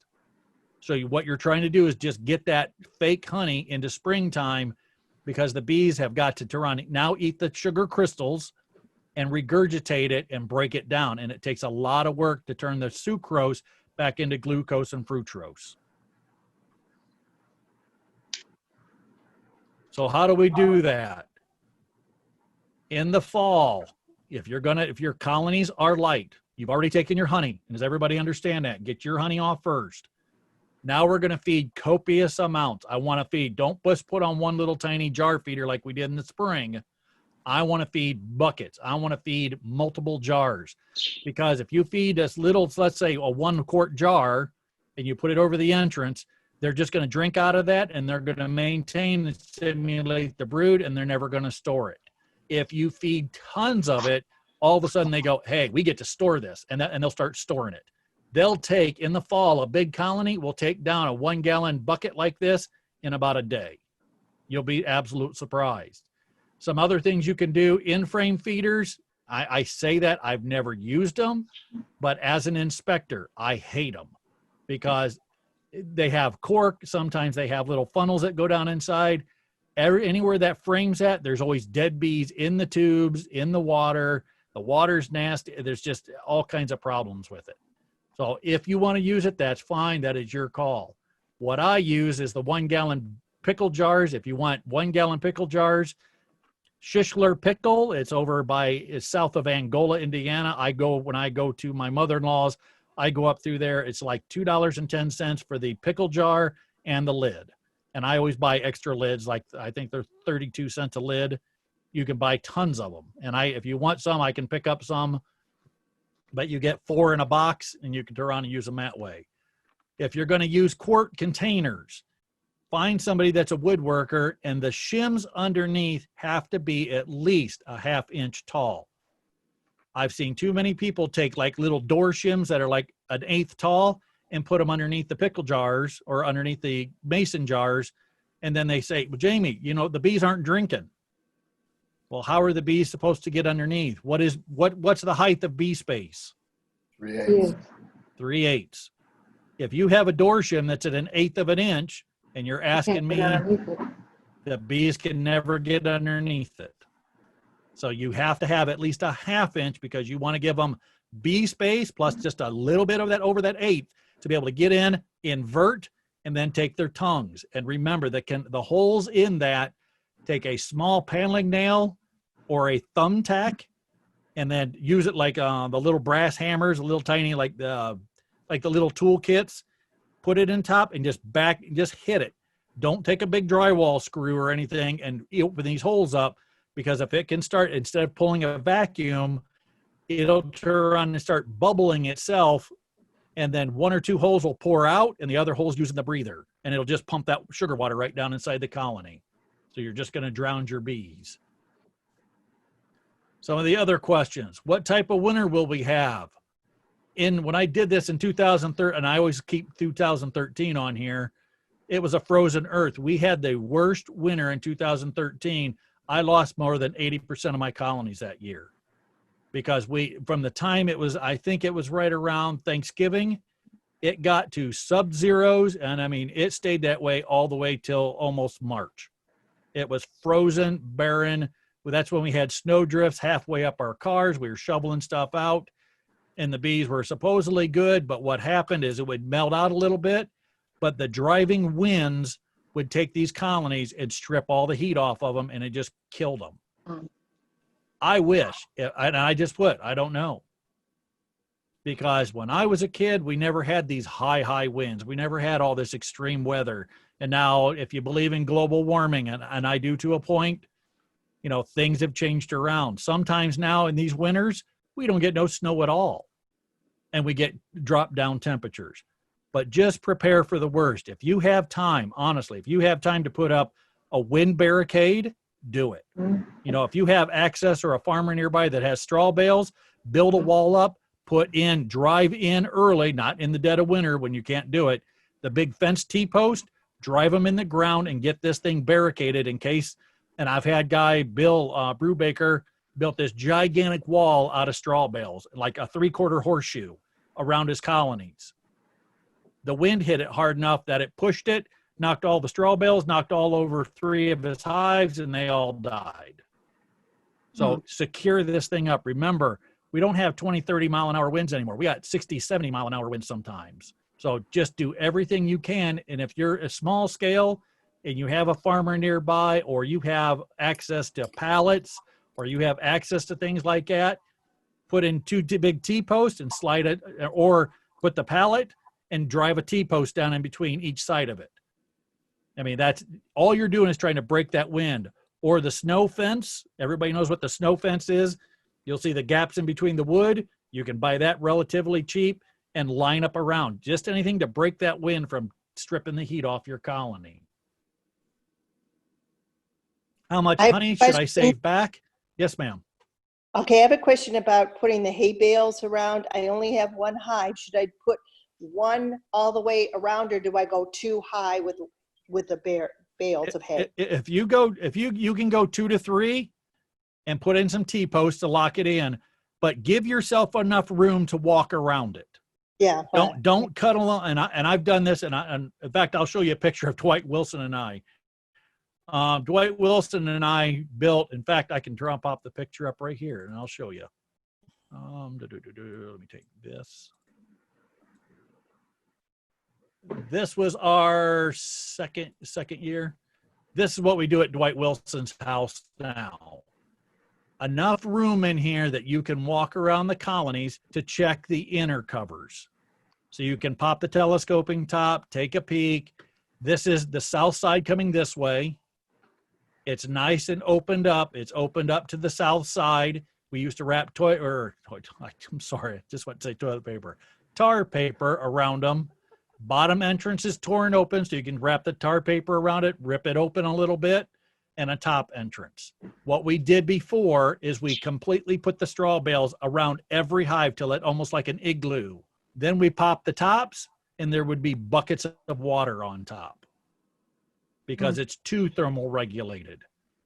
So there's a big difference between the two. How much honey should you save back? At least one medium or deep per hive. If you can save that back, and I can't say that every year because depending if you did how many breaks, how many nukes you've done, how many splits you've done, but I comfortably, and this is my feeling on it, and most of the people that I've talked to, if you have one extra box of honey per box, save back either in the deep freeze and you have a deep freeze just for it, or you can put it in a Rubbermaid tote and get it secured. That way, and it usually hits about January, February. You'll go out and pop the top. If it's a nice sunny day outside, you go outside and go, I don't need a winter jacket. It's nice. The sun's just beating down. Go out, put on a veil, minimum a veil. Pop that inner cover or telescoping cover and take a peek. If that colony's right there, then get everything ready, put it back on, and that full box of honey is going to buy you at least a month, if not more. And you can save that colony, guaranteed every time. What if you don't have enough honey? Make sure that you have, so this is for newbies, and this is also for people like me. You know, if I have tons of nukes that don't have enough feed, make sure you build them up as much as you can in the fall. In between, what they're going to do is if they have any open nectar inside, and if you have to feed 2 to 1, they will start to blend that. So they're going to mix 2 to 1 with their open nectar, and it's going to make a cheap honey, but it's going to thin it out a little bit, and it'll go extra. Then if I'm not secured with that too, just as an insurance policy, a sugar board on top, sugar blocks, fondant. You have to get baker's fondant. Don't get the colored fondant with the colored dyes and stuff that you see at the bakery shops and things like that. Completely different. You want the white, natural fondant. And if you guys really want some, I got a dealer. I have to go down to Lima and get it. They actually make fondant, and which I learned a lot about this myself. I thought fondant was fondant. It's not. There's like 20 different grades of fondant. But fondant it's in a box. It's roughly 5.25 pounds, 5.5 pounds. It's like $40. And then you can take a bread knife or like a big butchering, like a butcher block that you're going to cut meat. And then you can cut off slabs of it and put it on top. But at this point, I would turn around and have everything build up as much as I can before wintertime if I did not have it. Because now, instead of having excess honey that you could put on in that February or January, February, March, you have to get these bees at least into March, April before you can put on 1-to-1 sugar water. So if they starve out in that February, January, February, March, build them up as much as you can in the fall to get that line pushed even further ahead. So at least by March, April, if the weather's up, you can put on a 1-to-1 sugar water, stimulate them, and get them to run brood up earlier. And a pop quiz. What type of winter do they consume the most honey?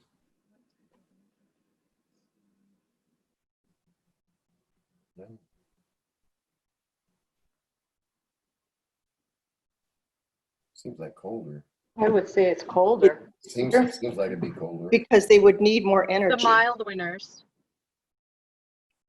The mild winters. When the bees, when they go into torpor, okay? So let's just say we get the 0 degrees wind chill factor on top of it, drives it down to 10 below. The bees just don't cluster. They go into torpor. Torpor is like a hibernation for bears. They completely shut down. The colony gets so tight that they can't even get any tighter. The outside bees automatically die, but they stay in place. And they actually hibernate, or they go into an absolute stasis where they're absolutely just frozen into space. They can't even gyrate their wings much. After they can do that for up to about 2 weeks. And then the outside bees, because they're not doing like the emperor penguin thing where the bees naturally 30, 40 degrees, the cold bees move to the inside, hot bees move to the outside. Remember, the queen's always in the middle, 95 to 96 degrees. Torpor is when they freeze and the outside bees are just there for insulation and then they die off. But about half of the colony dies off. So if you went into winter with a big colony, instantly cut the numbers in half if we have a severe winter. They don't consume the honey then. The worst is when we have that mild of that yin yang. It gets cold, so the temperatures drop, they start clustering, then it's open again, and it clusters again, and it's back and forth. When they have to keep breaking and freezing and then go back into cluster, then it does it again and again. Sometimes, and I think this was 2016, 2017. Every beekeeper, the biggest gripe then was, I'm out of honey, I'm out of honey, I'm out of honey, I'm out of honey. What do I do? And we couldn't put on sugar water because it would freeze overnight and break the jars, which I did. I thought, I'll just put on sugar water and I'll go out every night. The first night you forget, guess what? It freezes, cracks the jar, blows the glass out. Next morning, you got flood inside. Been there, done that. It's just one of them things of Mother Nature. So sometimes if we get that cold blast and it stays cold, that's great because you know they're in there. I got a good colony. I have honey. They're going to get through the spring. If it's that yin yang, you're absolutely on the other side of it. Spacers, and this is depending on what you have. Here, my colonies are equalized. I have everything ready to go. Depending on what you have or what you want to purchase, you can put your inner cover down and put a medium box. That gives you airspace, dead airspace, that you can put in wads of newspaper. Not this is legal, but go to the newspaper box, put in your 50 cents, take the whole stack at night. At night. That way you're not stealing from somebody else, but you're just taking all the excess. Take those wads of newspaper, wad them up, and fill that medium box full of newspaper. What the newspaper does, as the excess moisture comes up, it gets soaked into it. Check it every once in a while, pull out the wet ones, put in dry ones. Now you've just made a buffer box that you can put in winter patties. You can put in a mountain camp, which is a piece of newspaper with sugar poured. Every half inch of sugar you pour, you take a little spritz bottle with water and wet it down. Pour another layer, spray that. And what it does, it makes little crust layers in between each thing that if they chew underneath the newspaper, you don't have 5 pounds of sugar pouring through the colony. You can make a shim. This is as easy, if you don't mind, if you have somebody that can use a nail or a screw gun, go to Lowe's or Menards and call shim boards or 1x4s or 1x3s. What it is, it's just a board. It's about 3/4 inch tall or 3/4 inch wide by about 1.5 inches tall. And what you're doing, take one of your hive bodies, put it down, cut it. So you either circular saw or hand saw, cut it. You make four sections and you screw it together. And this is that shim area. What I can do is put my hive, put that shim, my inner cover up here so the hot air is still going out. And within this shim gives me an area for my extra resources if you want to do this. A shim you can either put resources into and it serves 2 purposes. I can put in a winter patty or sugar block. I can put number 4 or half inch screen on the bottom of this and put it on a table, and I can pack sugar into it. I can pack wet sugar, which we're going to talk about. And I can drill a 5/8 hole in the front of this for an extra way to get excess heat out. If the bees don't like it and it's too much, the bees will actually propolize that and close it down to what they want. And even if you want to leave this empty, the nice thing about it is the bees in this top box, say they get up to the winter time, they can come up here and roll over or move over that next frame and keep coming back down. If you have this box, if you have that inner cover straight down on top of it, the colony can't come up here and go to the next frame. They have to go around the end bars or go underneath and come back up. So it serves a couple different purposes. If you go into my garage, I have a hole. I got, it's like a broomstick that sticks out of the wall into this pegboard. And I probably have 70 of these things hanging up on the wall between nukes and 10 frame. That's all I run. If you have the money, it's called a pillow box. If you look in Man Lake or Dayton, that's actually screen on the bottom, either number 8 or half inch. And you can put in wood chips, cedar chips, and some of them even in the inside, you could put a winter patty in the bottom of that. And what this does, it does 2 or 3 different things at the same time. The excess heat and moisture is trapped by the cedar trips. You can do it with the newspaper the same way. Go to TSC and get the bags of it's like the gerbil bedding, gerbil and guinea pig bedding and rabbit bedding. A gigantic bag of it is $5, and you won't go through it. And it's also good for your smoker if you want to use that. So you fill this up with resources, put on your inner cover on top, telescoping top down. This is probably the best, is the pillow box. For the fact it's pulling up, it gives room for the bees. You can put on resources underneath. Best solution. But the pillow boxes range between 35 and I've seen them up to about 47, depending on the options they have on it. Sometimes you'll see ones with 2 or 3 holes. Sometimes they have 9 holes around it.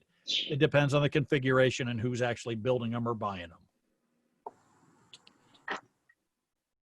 So when we talk about feeds, the feeds right now, we can do on the wet. So we can, if you're on the cheap, take a Ziploc bag, take an X-Acto knife, cut a couple slits in it.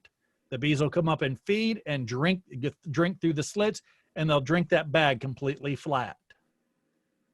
That's one way. You could put two Ziploc bags in here if you don't have the buckets or jars or anything else. Down here, down below, this is one of Dwight's setups. We take the clear, they're 1.5 gallon buckets. He throws on 2 buckets at a time, and they'll drink that down within maybe 2 to 3 days, depending on the colony. Once we get up for winter time, now you're putting on, this is your inner cover is down. There's my shims that I build.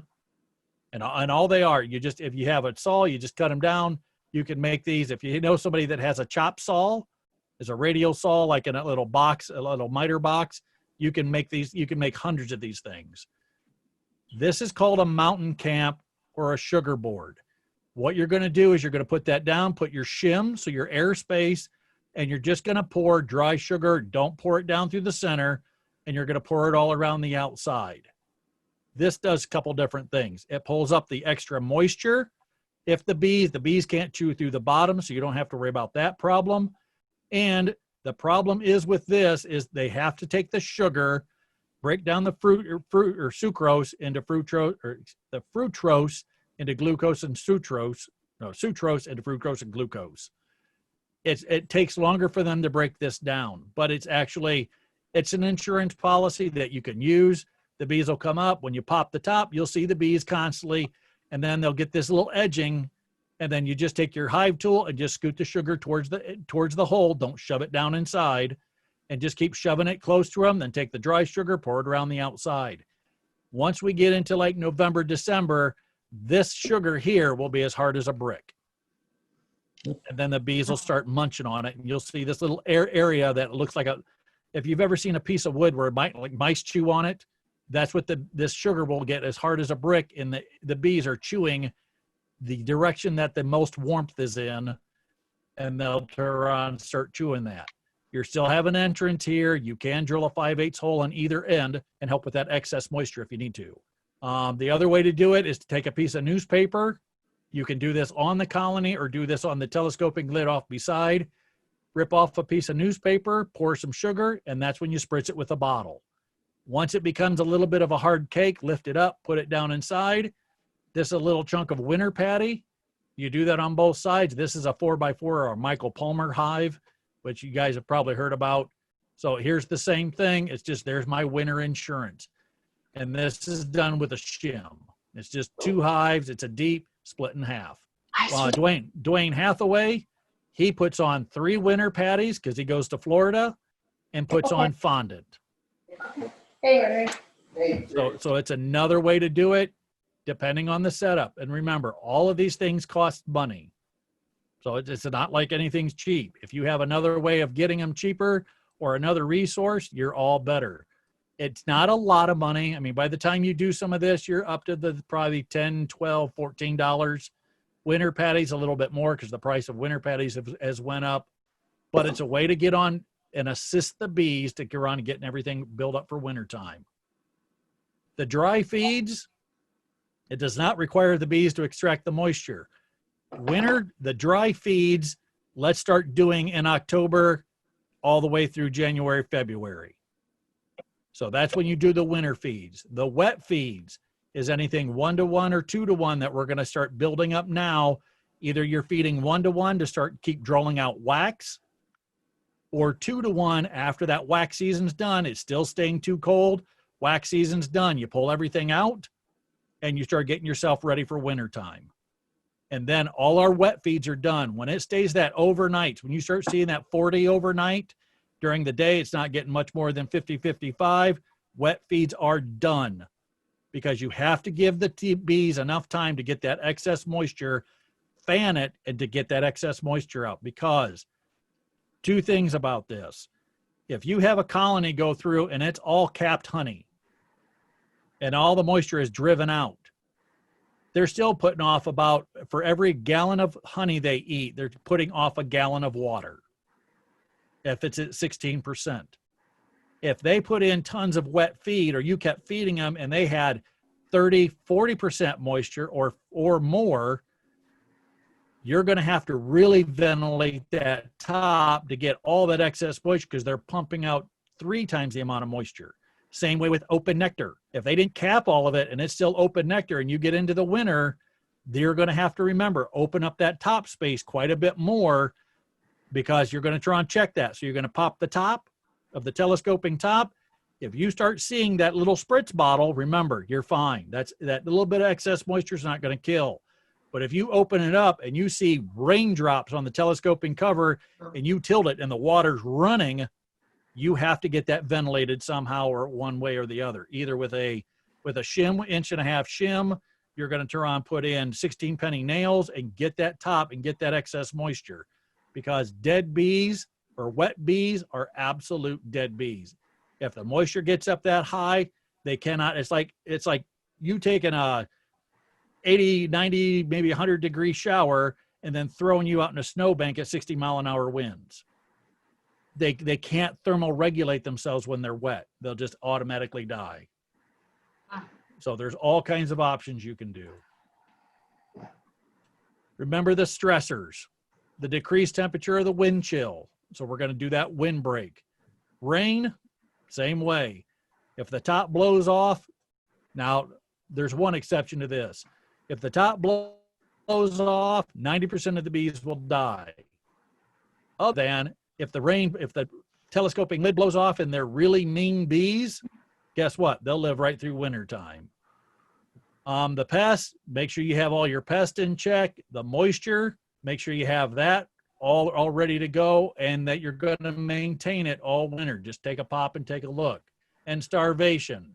If they ever have a dead out and your colony dies, and you take the colony and you take the frames and do an autopsy, and you pull the frame up and you see thousands of butts looking at you. So in the cells, all the heads are driven down and there's thousands of butts looking at you. They've starved out. And it's a sure sign that they've starved and there's nothing you can do. So the prevention, you can do wraps if you want to, tar paper, beetle blasters. If you had a hive beetle problem, don't be afraid of leaving them in over the winter time, because as the colony over the winter time, hive beetles do not all die in the winter time. They will go through the winter with the colony. The hive beetles do not like the hot temperature inside, but they will sit on the periphery or the outside edge of the colony, and they'll go right through wintertime with the colony. Screen bottom boards, make sure you have it shoved in, pull that out, completely clean it. A nice thing to do if you have a bottom screen board like this in the wintertime, clean it off before winter, pull this out every so often, and you'll see where the bees are above there, if they're on the left, center, or right, because they're chewing the cappings off the honey, and you'll see a row of cappings like off to the left, so you know the colony is shifted left. All of a sudden, clean that off. Next time you get into it, they're in the center. And there'll be a pile of cappings and the pile of debris in cappings, that's where that colony's at, shifting back and forth. If you open it up 2 or 3 weeks at a time and there's nothing, check the colony. If it's really, really cold, then they've kind of clustered up, or check it because they've died out. Either a metal or a wood, make sure that you have this, and don't be afraid of putting a paneling nail and drive it in, because skunks and that'll go tearing at this and try to open that up.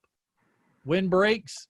And then if you're going to do tar paper or wrap it, make sure right here, you can see the front entrance. They can get in and out. And what do we have here? A top entrance. So I know they can have that excess moisture getting driven out.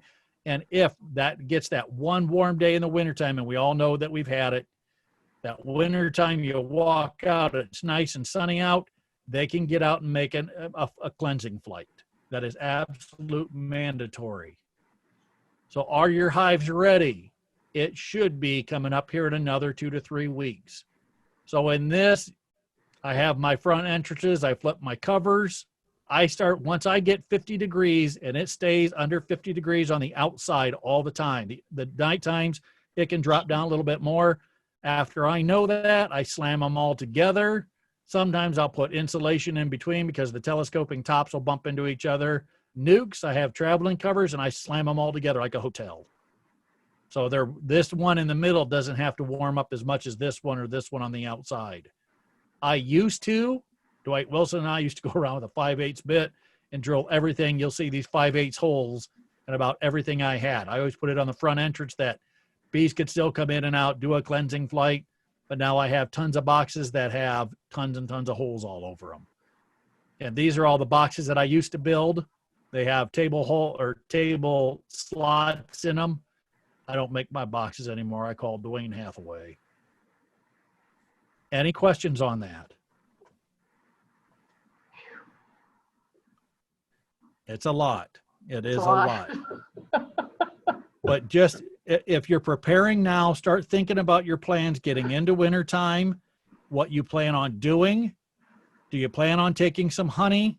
You know, you don't have to make those decisions right now because everything is still green. We've just had some nice rains for like 3 days in a row. Things are still in bloom. Things are looking nice.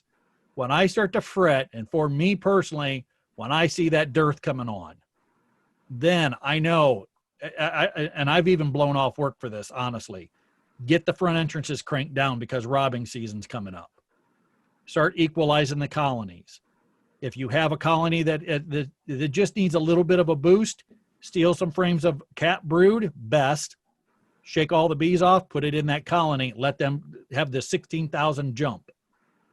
If I have to take frames of old or young brood or older larvae, then take them nurse bees, just check and make sure that you don't have the queen on it, and take that and build it up. But the reason you're taking the nurse bees with the open brood is you want them to keep maintaining and feeding. You're not going to start a war in between the two because you're only taking nurse bees. By the time you put it over there, any of the bees that are foragers that are walking around too, they're going back to the parent colony. The nurse bees only know I'm going to stay with this and keep feeding the brood. So you're not going to start a war. A lot of people go, well, if you steal, and you'll hear this from a lot of different people sometimes, well, you can't take 2 different hives and combine them together and they'll just fight. You will if I take 2 colonies and just slam them together. They'll absolute war. I've done it.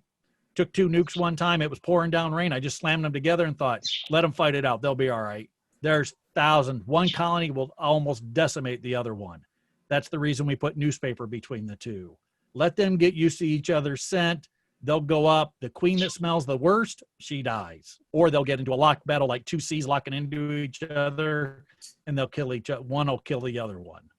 And then they'll combine slowly. They'll start moving resources around. They'll move the honey around.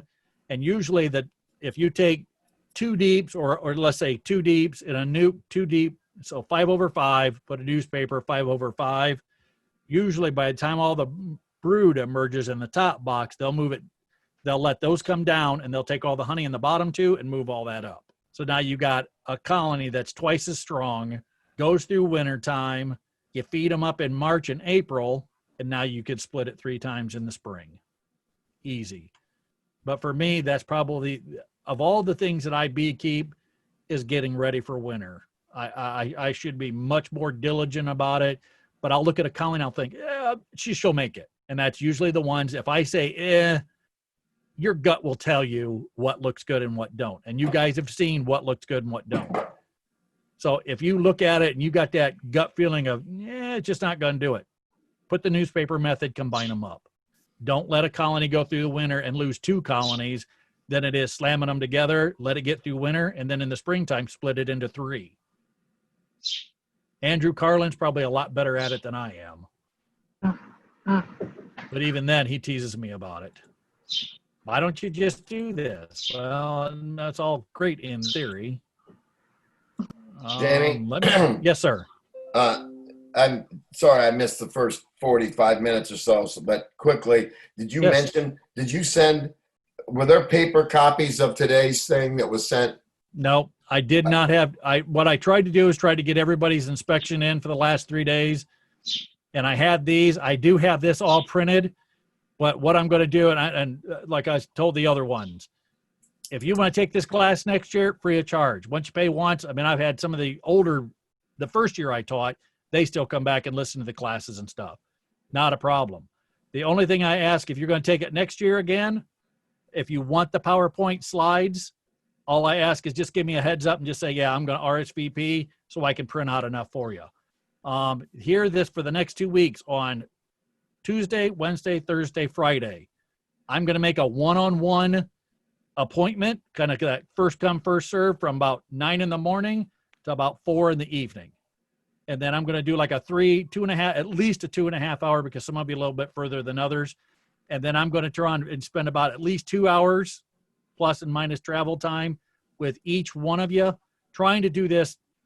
I tried to do Defiant and that didn't work out. Then I went to Paulding, got slammed in Paulding because Earl, he had honey all over the place. He's getting out of beekeeping. So if you want 5 full-size colonies with honey on top and a nuke, I don't know if it's body odor. I don't know if it's the way, and I'm not saying it in a bad way. No, There's something about Earl they don't like that him. I went with him. I had him do the hives first and do this hive. The girls came out and ripped him a new one. I mean, he was covered from top to bottom in bees. I don't know if they've caught onto his scent as far as just being a human. Right. But he works the hives a lot rougher than I do. Oh. So he backed off there. He has a bus. He lives in Paulding. He had a bus on the property. He went over, sat in the bus. I went over, smoked the girls down, got them to calm down, opened up the hive beside it, and he's screaming on the bus, "They're going to tear you a new one. That's the meanest hive." I had them crawling on me, but I didn't have one problem. But I use a little bit more smoke than he does. When they come up, I smoke them down, and I give them time to kind of retreat. Sometimes they'll come right back up, but you have to work bees. They should be telling you, and I know this sounds just absolutely weird, and you guys have seen it. So if you guys have been in your bees and the girls are telling you what's going on. When you hear that roar, Yep. and when you open it up, you instantly hear that roar, roar, and then they calm down. As long as you're working your girls and you're doing a nice quiet job with it, they will work with you. If you're in them too long, so let's just say that very first hive inspection you did that took you an hour and a half. By the time you get to that half hour, 45 minutes, now that roaring is picked up and they're starting to bing you in the veil. And they're getting a little bit more aggressive. And then now they're clustering in different areas and they're fanning like crazy, and you smell that lemongrass Nasenoff smell. They're telling you that things are, get the hell out of here. That's what they're basically telling you. So are you going to? Don't be afraid of. I'm sorry. Are you going to then text or call us individually to set this time? Nope. I'm going to set a schedule. Okay. And then I'm just going to push it out to everybody. It's going to be kind of first come, first serve. Oh, okay. Okay. The only reason I have to kind of shut off at 4 is because I do all the OSBA, the Zoom conference calls in the evenings. So I'm going to take the mornings right now. I mean, we're done with tax season. Yay. But I only got a month left and I have to go back to work. So I'm going to take time to sit. I thought my inspections would take maybe an hour, hour and a half with each person. And by the time I got done with Paulding, it was way over into the next day. And then I went back and helped a couple things put back together. By the time I got done with that, I had a couple phone calls I had to make. I got up to Williams County and I never made it all the way into Williams County. And then Friday I got into Henry County and only got 2 inspections done. And I wanted to get like 6 done because everybody was honey bound, asking tons and tons of questions. And I thought maybe an hour at each place and I would just kind of boom, boom, boom. and you guys are, I mean, this class is really kind of spread out. And then I was going to end up at my daughter's in Toledo, and it never got that far. Okay. So I do apologize, but I want to spend like a 3-hour slot, and then I'm just going to put, from 8, I'll leave here about 8 so I can get up to that first person's house and about 9:30, even out in Hicksville, because I have the, can't remember the 4-H girl. I can't think of her name right now. Stacy, no. Okay, I apologize. So if you No, hear I the know what you recording, mean. I apologize. Mandy, right there. So I want to try and take that slot and work with each person. That way it gives me time to work through the hive. If it is a little bad, then I have time so I don't have to rush to the next one and try to cram it all in one day. And did you mention about the quiz too? I mean, I don't care. Yeah, you can just tell me if I did good, bad, or ugly. It's okay. No, everybody was pretty well on. Okay. The second one, the second question was about pulling off their honey and putting chemicals on. A couple of them were a little bit wrong on that, because I had 2 people say they could put on Apivar with the honey, but they didn't explain out that with Apivar, you can't consume the honey. Right. So, I mean, they were still right. I mean, you were dead on it. So a couple of them were kind of off a little bit. So we went over that first this morning and kind of went over it, and everybody was right on cue. So we were good. And do you want our mic? I just took I don't know when you went to mic counts. I had one in July. It was 0. It was done correctly. Actually, Mark Peugeot was with me this morning. Yep. Didn't believe that I had 0. I actually did a mic count with him present. He actually did it again because we got 0 both times. So I'm still seeing no mics in my colonies. I think that will pick up in September. But I didn't know. Do you want to know that? Yes. If you have it, send it to me in an email. Okay. All right. And I'll tell you just real brief, if you're on the call for Tuesday for the BSBA meeting, yes, I will. Mic counts right now consistently across the board have been around 4, 5, all the way up to about 12. So the people that have been in their hives, and as an inspector, I can tell you, and it's not that I'm the honest police, I'm just asking for an honest answer. Right. Most people go, yeah, I was just in them 2 weeks ago, and your mic count's 12. What was it last month? Well, I don't know. Well, that means that I'm doing it for the first time. Right. And the only reason I'm saying that is because whatever we have right now, and I talked about this earlier, so it's a little bit of a repeat for everybody else. So I'm sorry. If you have a mic count right now, let's just say 4.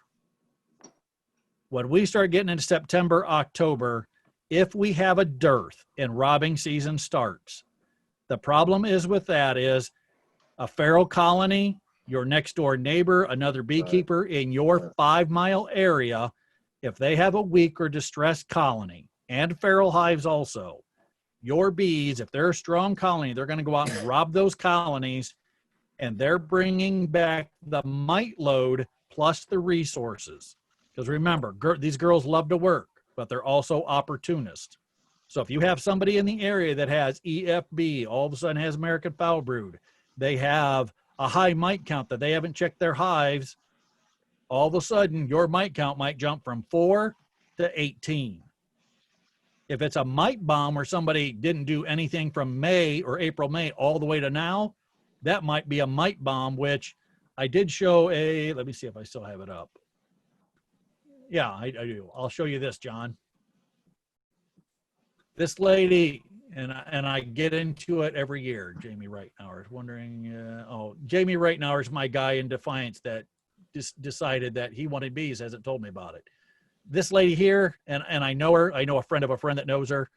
She turned around and says, anyone know what's wrong with this bee? It's not mine. So she gets defensive about it, but was in my garden. The foreign wind virus, yeah. It's not that I get short with people, but in the Ohio beekeeping, please remember 90% of these people in Ohio beekeeping don't go to clubs. They don't have an inspector. They don't want to say anything. And it's usually backyard beekeepers that are using this as a resource to keep bees. So this lady I just put in there, I said, have you done an alcohol wash? I said, I'd like to share the facts. As you can see, she did not fly from a feral colony because in the other comments above, she's blaming it off on a feral colony next door and this and that. So she didn't fly from a feral colony. She crawled from a nearby colony and died within 24 hours. I put it, rest in peace. Do your part in keeping clean or healthy hives. I put, I bet your mite count will be 30 plus with a half cup of bees or 300 bees. Her mite count was, I think it was 8 or 9. But the frame that she sent me, I said, what did you do it from? The frame that she sent me, probably at least 60 to 70% of it was all cat brood. The very end of it on one end, like in the middle left, had actually open brood. Open. And that from just that one frame, she counted 8. So can you imagine what the other 60, 70% of that frame would have been if it would have been open brood? I had Mark. I said, you hers was 8. You pick the frame. You pick the frame. And he said, well, this one right here is perfect. It's got all this open brood stuff. I said, there you go. Let's do it. Shook them, did the mite wash. And I said, I don't see any. What do you see? He looked at it and he said, I'll be darned. You are very fortunate. I said, well, I'm lucky at the moment at any rate. Yep. And I'm going to say this, and I'm not trying to pat myself on the back. The bees in this area and what I've done is I go to Purdue all the time and I bring back queens.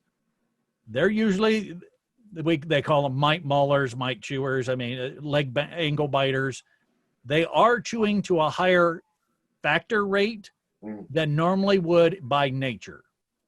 So the genetics in the area are getting a little bit better and better over time. Good. The nice part about that is you have to treat less. It is not the absolute salvation that, and I hear people say this, I have a queen from Purdue and I don't have to treat for mites. There is nothing that's 100%. To me, it is a tool in the toolbox, no different than the Honeybee Health Coalition. That learning all the chemicals, you could be chemical less, not completely, but chemical less by using the green drone comb. There's things to do. So it's all like a gigantic toolbox, and it's how to keep healthier bees because Varroa is the #1 killer. So are they chewing better? Yes, because you might have, I've had hives here. I have one out in front of the barn that's probably survived ever since I've been into beekeeping. It's not the same queen. I'm not going to say that, but it's the same genetics because I have other genetics I keep bringing into the yard from Purdue along with other stuff. But they'll hold a mite count of 3 to 4 all the way till September and October. And I don't have to treat. But they're kind of like gales. They chew the front entrance up, they chew the wood, and they round the bars. They'll round the frames. They'll eat the edging off and round them till they're almost rounded on top. Yeah. One of those queens that I did the very first, maybe second going on to third, I gave one of those daughters that I did in instrumental insemination on and gave it to John and Bev, and they sent me pictures. And these, I honestly think they're termites bees because they have chewed everything inside of his hive and rounded every corner, rounded the front entrance, ate the frames up. And he goes, Jamie, what are they doing? And I said, don't complain. But what I want him to do is to take the bottom board, put a bottom sticky board on it, slam it in, mark the time, pull it out 24 hours later, bring the mites out that are on there and look at them underneath a microscope. Yeah. Because I think he's got a real good class of that. But this girl here, the very beginning of it, I mean, this is the first comment after I said that. It's been 2 months due to the excessive heat and very low at last count. Well, she didn't say what it was at the last count, but it had to be very low, and it was 2 months ago. So let's just say in April, in April, she was at 2. So now she hit 8, which is wrong by the numbers. And the frame she had was completely 70% capped. So her numbers are way off, but she sees tons of these walking around. So you have in her colony, she's got this sick nurse bee that is feeding the next generation. Yep. And what is the Varroa? It affects the fat bodies and it affects their reproduction of vitagelin to feed the next generation. So it's like think of it this way. If your grandmother or mother was sick as a dog and she's got to chew her food up and process it and regurgitate it back to the next generation, in 2-3 generations, what are you going to look like? This. So her and I have went round and round, but I won't get into all that. That's one reason I stay off Ohio beekeeping. We'll go about halfway through this. A couple of people have dropped off. We'll go through this a little bit, and then there's a few things in here I want you to see, and we might even retouch it on it next month. Can we have a bathroom break? Oh, yeah. I'm sorry. I get so plowed into doing stuff, and yeah. Let's take a 5-minute break. I apologize. Yeah. You know me. I get so sucked into bees that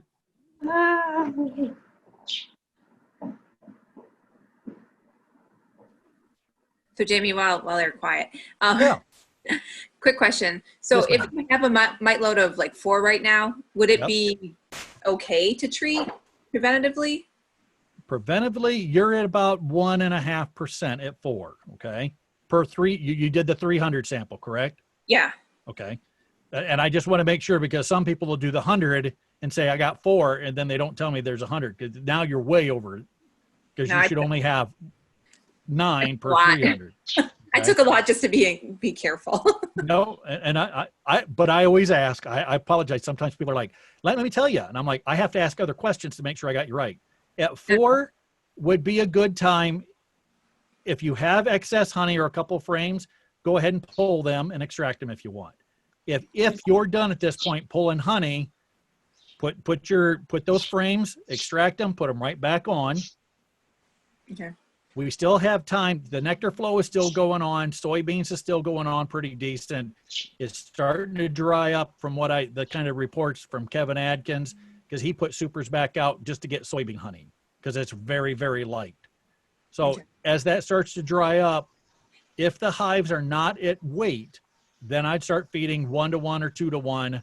If you want to get in some extra frames, if you don't want to put the drawn comb back in, put some frames of foundation in, not in the brood. Don't break the brood area up, but put them in to see if they'll jump on, feed them some 1-to-1 and get them to draw out a little bit. We still got a little bit of heat left, not a lot. I mean, it's considerably dropped. Remember, the hotter it is, the more miserable we are. The bees love it to pull out wax, and it's a lot easier for them. If we start to get to the end of the month and the temperatures are still going out, if we have a dearth, things are drying up, the lawns are browned out and things like that, then start getting all that excess, like frames of foundation, get them out. Ones with teardrops, get them out. And then slam in all those extracted frames that you have, and then put on 1-to-1 sugar water and get them built up. Okay. And so I was just wondering, it's like, I saw 4 and I'm like, well, Yeah. I'm afraid, because you mentioned that guy in Defiance that isn't like taking care of his hives, and I'm in Defiance. So it's kind of like, Well, crap. he's right out by Chief. well, I'm over by Kroger. So Yep. So Jamie right now, I've known him. He's a computer. He actually programs the programs that tell the computer what to do. okay. I'm on the other side of that. So him and I get along real well. He talks a good language. I talk a good language. And I don't know why, but all of a sudden last week he goes, what does the bee inspector do? So we were talking, and he called me and he goes, I looked at your Facebook and now you're the inspector. And I said, I've been the inspector for 5 years. And he goes, well, what do they do? And I said, well, Ohio law says blah, blah, blah, blah, blah. And he goes, well, what if you don't have your hives registered? And I said, Jamie, I said, I know you live in Fort Wayne, but he runs his business here in Defiance on the weekends. And I said, why would you be asking all these questions? He goes, is there a law against it? And I said, yep, the Ohio ODA 909 laws. And he goes, am I going to get in trouble? And I said, I said, don't tell me you're keeping bees. Yeah. And how often have you checked your hives? About 2 months ago. And then he goes, I said, do you know what frames of brood are? What are you looking for? Well, I'm watching YouTube. Okay. So we go through the whole 9 yards, and he goes, and there's not many bees coming in and out anymore. So maybe a brood break, something, maybe they requeen themselves, maybe they absconded. And I said, I'll come over and I'll bring you a registration form. He goes, are you going to turn me in? I said, I won't turn you in. And I said, you didn't know what you didn't know. but I do thank you, and let's do the right thing then. So I'll be checking them later today. Okay. But if you're going to do that, look at Mite Away Quick Strips or Right. Formic Pro. And remember, you want 10 days, no more than 85 during the day and 50 at night. We're going to get below that 50. Okay. So it's Yeah, okay to preventatively Yep. treat them. Yep. Okay. And what you're going to do, because by the numbers, let's just say there was no drones, by the numbers, she gets out 1.8 daughters. The numbers are going to double. Okay. Okay. So the foundress goes in, she lays 1.8 daughters. The 0.8 is the ones that are, that they don't get the whole, their shell doesn't completely harden off. So they die, they desiccate. So Okay. one mature daughter comes out. So there's 2. And then she does that over and over. So by the numbers, if you have 4 now, you're going to be at 8 by next month. Okay. So now you're at your threshold. Now would be the time to use, if you can get a 10-day window in there, for each hive, use 1 packet. Okay. Remember, the 1 packet's got 2 treatments in it. Okay. Find the brood, offset 1 pad towards the back, kind of diagonal from that, put the other pad towards the front on both sides of the brood. So kind of like the hive beetle traps. Yep. Okay. So Okay. offset those, put the colony back together. If you have brood in 2 boxes, then you're going to have to use 2 treatments. Okay. And then go your 10-day treatment, and then pull that off after the 10th day.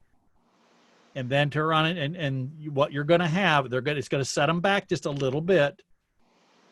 And then going forward, you've reset the clock at least 92, 93%. I think Formic Pro is up 95, 6%. You've reset that. So going into next month, you'll be at maybe 2 again, 1 or 2, maybe even 0. Okay. So getting into the next month, getting into September, October, you're going to be well ahead. Like I was telling John and the other ones earlier this morning, and yourself, if there's the only problem with that is September, October, if we have a dearth, all of a sudden you might have, let's just say you had 1 in a mite count.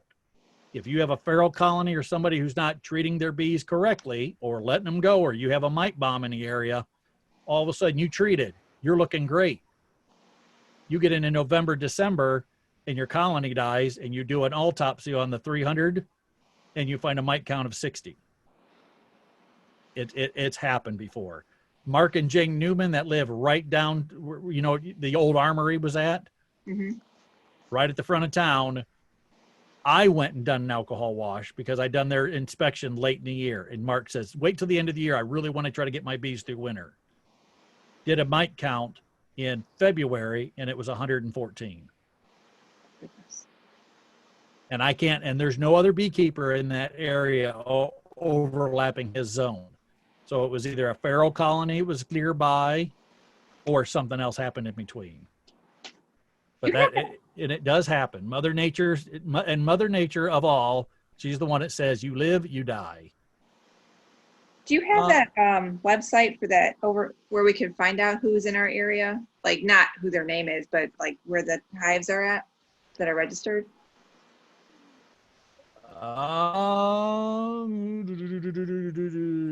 I do. I have to turn on and let me see if Barb's updated it from the last thing I sent her, and I'll send it to you. Oh, Okay. that would be great. I'll post it on everybody. Yeah, it's not going to show you names. It's just going to show you a pin marker to show Right. roughly, and then their circle area. It's the map that I make. It's my little paranoia setting in, I guess. Oh, I understand. So let's go through a few slides of this so I don't keep you guys too much. Getting ready for winter. This is your next step. So we're going to get into this. We're going to get into this into late October, mid-October, late October right now by what the weather's looking like. You guys already know. Right here. This is in fact, the picture on the left was actually my colonies my first year. This first colony, I could play with the bees with gloves off. I had fun. This girl, I was in a snowmobile suit all summer long, plus a bee suit on the outside. This is when we want to start equalizing. This is Dum Dum Jamie when he used to put deeps up top. And if you look at the top one, that was a super deep. That wasn't just a deep. That was another 4.5 inches long. That's when Dwight Wilson used to give me his old junk. Or not saying junk, but his old stuff. But that was a deep plus another 4 inches on it. Those things used to weigh a ton. And these girls did that. I think they added 1 or 2 more boxes and I can tell this is fall time in the woods, but they had built that all up. But you would turn around and tap this box and they would pour out the front and throw up bees at you and coat you from top to bottom. So we want to have this ready. This is normal hives. Some queens perform better than others. Other things take off. If you were a good beekeeper and kept giving them room, then it's on the performance of the bees. And there's just some bees that mate better. She has better QMP. She's got a better ancestry, better genetics, and some of them outperform than others. This is what you're going to see getting into fall when we start shrinking down. When we start pushing the bees down, I want to see bees in every slot. Maybe not just on the 1 and 10 frame on the outside in that 11th one or 1 and 11 slot, but I want to see bees all in this. I can't go through winter with this little tiny cluster in the center. If you have 8 or 10 frame equipment and got into that second box and they've just barely pulled it out, shrink this down or buy a nuke and do a 5/5/5. They'll go through winter much better in that smaller cavity than it is this gigantic box with this little tiny colony trying to keep this colony warm. This is where we're going to start culling frames. So for you guys and for the recording, by the time I record this next week, I want everybody to start going through their colonies and start culling frames in another 2 weeks. So by the end of August, I want you to start culling these frames. Right now, we still have the heat. Get your honey off or start feeding 1-to-1 sugar water and get these bees to build up these extra frames. If you have drone comb, you can shove them back down into the brood area, let her fill it all up with bees. 1 frame is 16,000 bees in there. So she could build up and really put on some nice winter bees for winter hits. But by the end of August, getting into September, if there's frames, the white ones are frames of foundation, I want them out. That does nothing for the colony. By that time, all of a sudden, now we're going to turn around and be getting into maybe the dearth if it happens, and the bees aren't going to draw wax anymore. If it's an overwintered colony, so if you bought a nuke through me, that's an overwintered colony because that's an overwintered queen, and part of her colony, they never had a brood break. They never started from scratch. It was just her getting split from a full colony into a nuke. So she's going to start shutting down into this fall. Same way if Uteron had an overwintered colony. Different if Uteron started a nuke. If you started a nuke or a new colony with a new queen, that queen's going to lay all the way in through fall and into winter, and maybe all the way through winter, depending on how severe it is. So here's my brood area. It's starting to shrink here, and this represents right around late August, September. She's still going to have a brood area, but it's going to start to shrink. And what I want to do is get all this extra resources out, figure what's going to be mine and what's going to be hers. So I call it the 3 R's: remove, replace, and rotate. Here's my first colony. I'm going to get all this excess out. Here's what I'm left with. Take these extra frames and shove them in. This bottom area here, there's a couple different thoughts about this.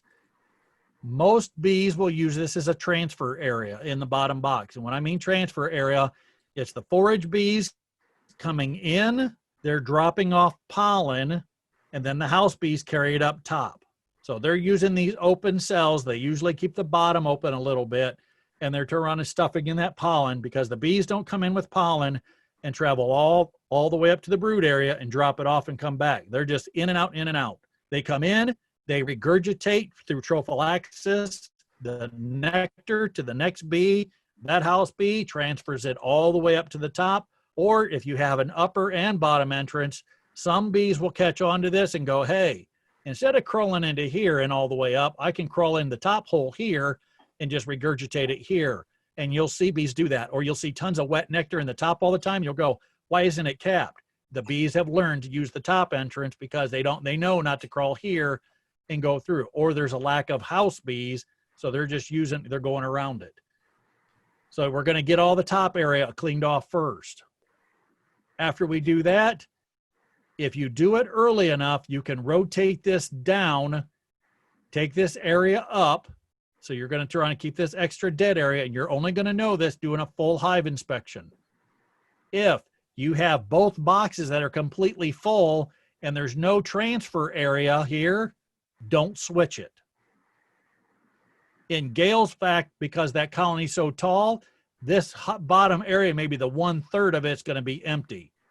Another way to do this is, if you don't want to do the switch here, put on 1-to-1 or 2-to-1 sugar water, and they'll start, if you put on copious amounts, remember, not just a pint jar, copious amounts, 2 or 3 jars at a time, 4 jars at a time, pickle jar, they'll force the queen down, and they'll refill this area up with wet nectar, and then they'll dry it out, or they'll turn on, start taking off the excess moisture.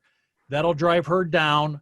The brood area will still stay the same. It'll give her area to lay, and you didn't have to do the switch. But don't do this switch in late September, October, because then they don't have time to build this up or get wet nectar in and get it dried off. If you see this now before the end of the month, if you want to do the switch, switch. If you get down into this second box and you notice this area, you have bees from wall to wall all the way to the bottom, then don't do it. So now we're going to get all this extra stuff off. If all else, here's where you're going to put on that feeder. If you have a dead area here, put on that feeder. And it's called backfilling. It's no different than what we experience in June, July. When this normal area would be open for the queen, they start to backfill. If you ever look at a queen area or queen zone where she's laying brood and you see wet nectar inside, that means they're pushing her down. That's usually about the time they start swarming. But she's not going to swarm. You're just pushing her down and kind of closing her in. But don't just sit and feed and feed and feed and take five 1-gallon pickle jars and keep feeding it, because you'll push her all the way down and then they will abscond on you. Feed 1 pickle jar, do a hive inspection. Feed 1 pickle jar, because 1 pickle jar of 2-to-1 is 10 pounds. A frame will hold 6 to 8 pounds. So if you know you have 5 frames that are open, you could probably feed 2 of them. Feed 1, check it. Feed another 1, check it.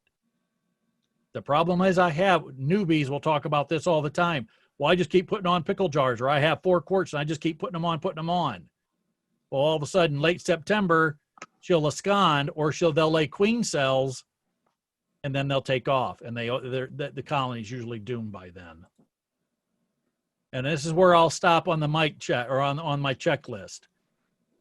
If you go through this list, I guarantee you'll be 98% ahead of everybody out there.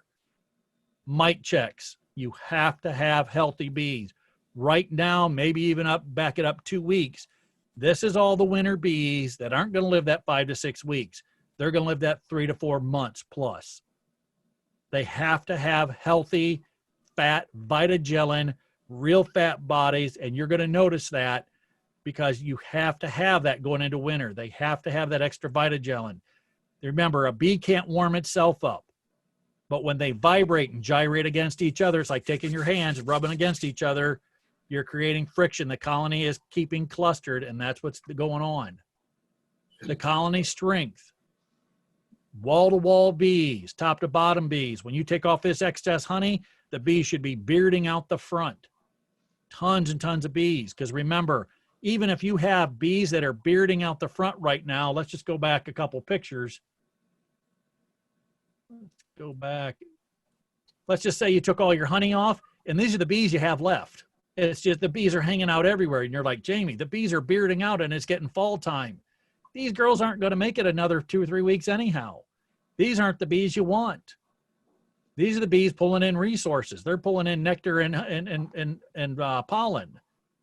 That's what you want, a gigantic workforce to pull in that extra resources so the winter bees can survive longer.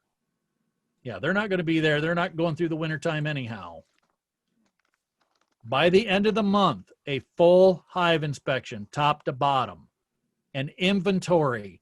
Was it a frame? If it's a frame of something, if it's 2 to 2/3, if not 75% of honey, you call it a honey frame. If it's brood, it's a brood frame. If it's all pollen, which we'll have when we start goldenrod up in another week or two, you'll see frames. And do not be scared of, you open up the frame and it smells like a stinky Foot Locker or a gymnasium or like a gym. Goldenrod gives off this stinky pollen, stinky honey. And some people will go, Jamie, I have American foul brood. That's not the odorous chicken sulfurous smell. It's just a gym locker. Just when you smell it and you start popping the tops, if you're in your bees all the time, when goldenrod's, the nectar or pollen starts, you're going to smell that funky smell. Don't get scared of that. So, Jamie, yes, sir.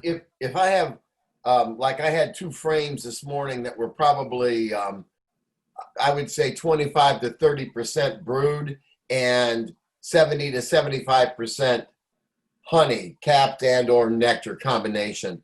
Yep. That would be an example of something that you would not want to extract, right? Because you'd want the brood. You want the brood. That's important. So you would just keep it there and let it do its thing. Yep. Okay. Okay. 1 or 2. When you see that, it's called the honey dome. Okay. So the brood has come up to that edge. The bees have left that open for her to lay, and she's laid that up. Yeah. Some people will take it. Some people will take it and just let the brood die. Hey, it's only a little bit of brood.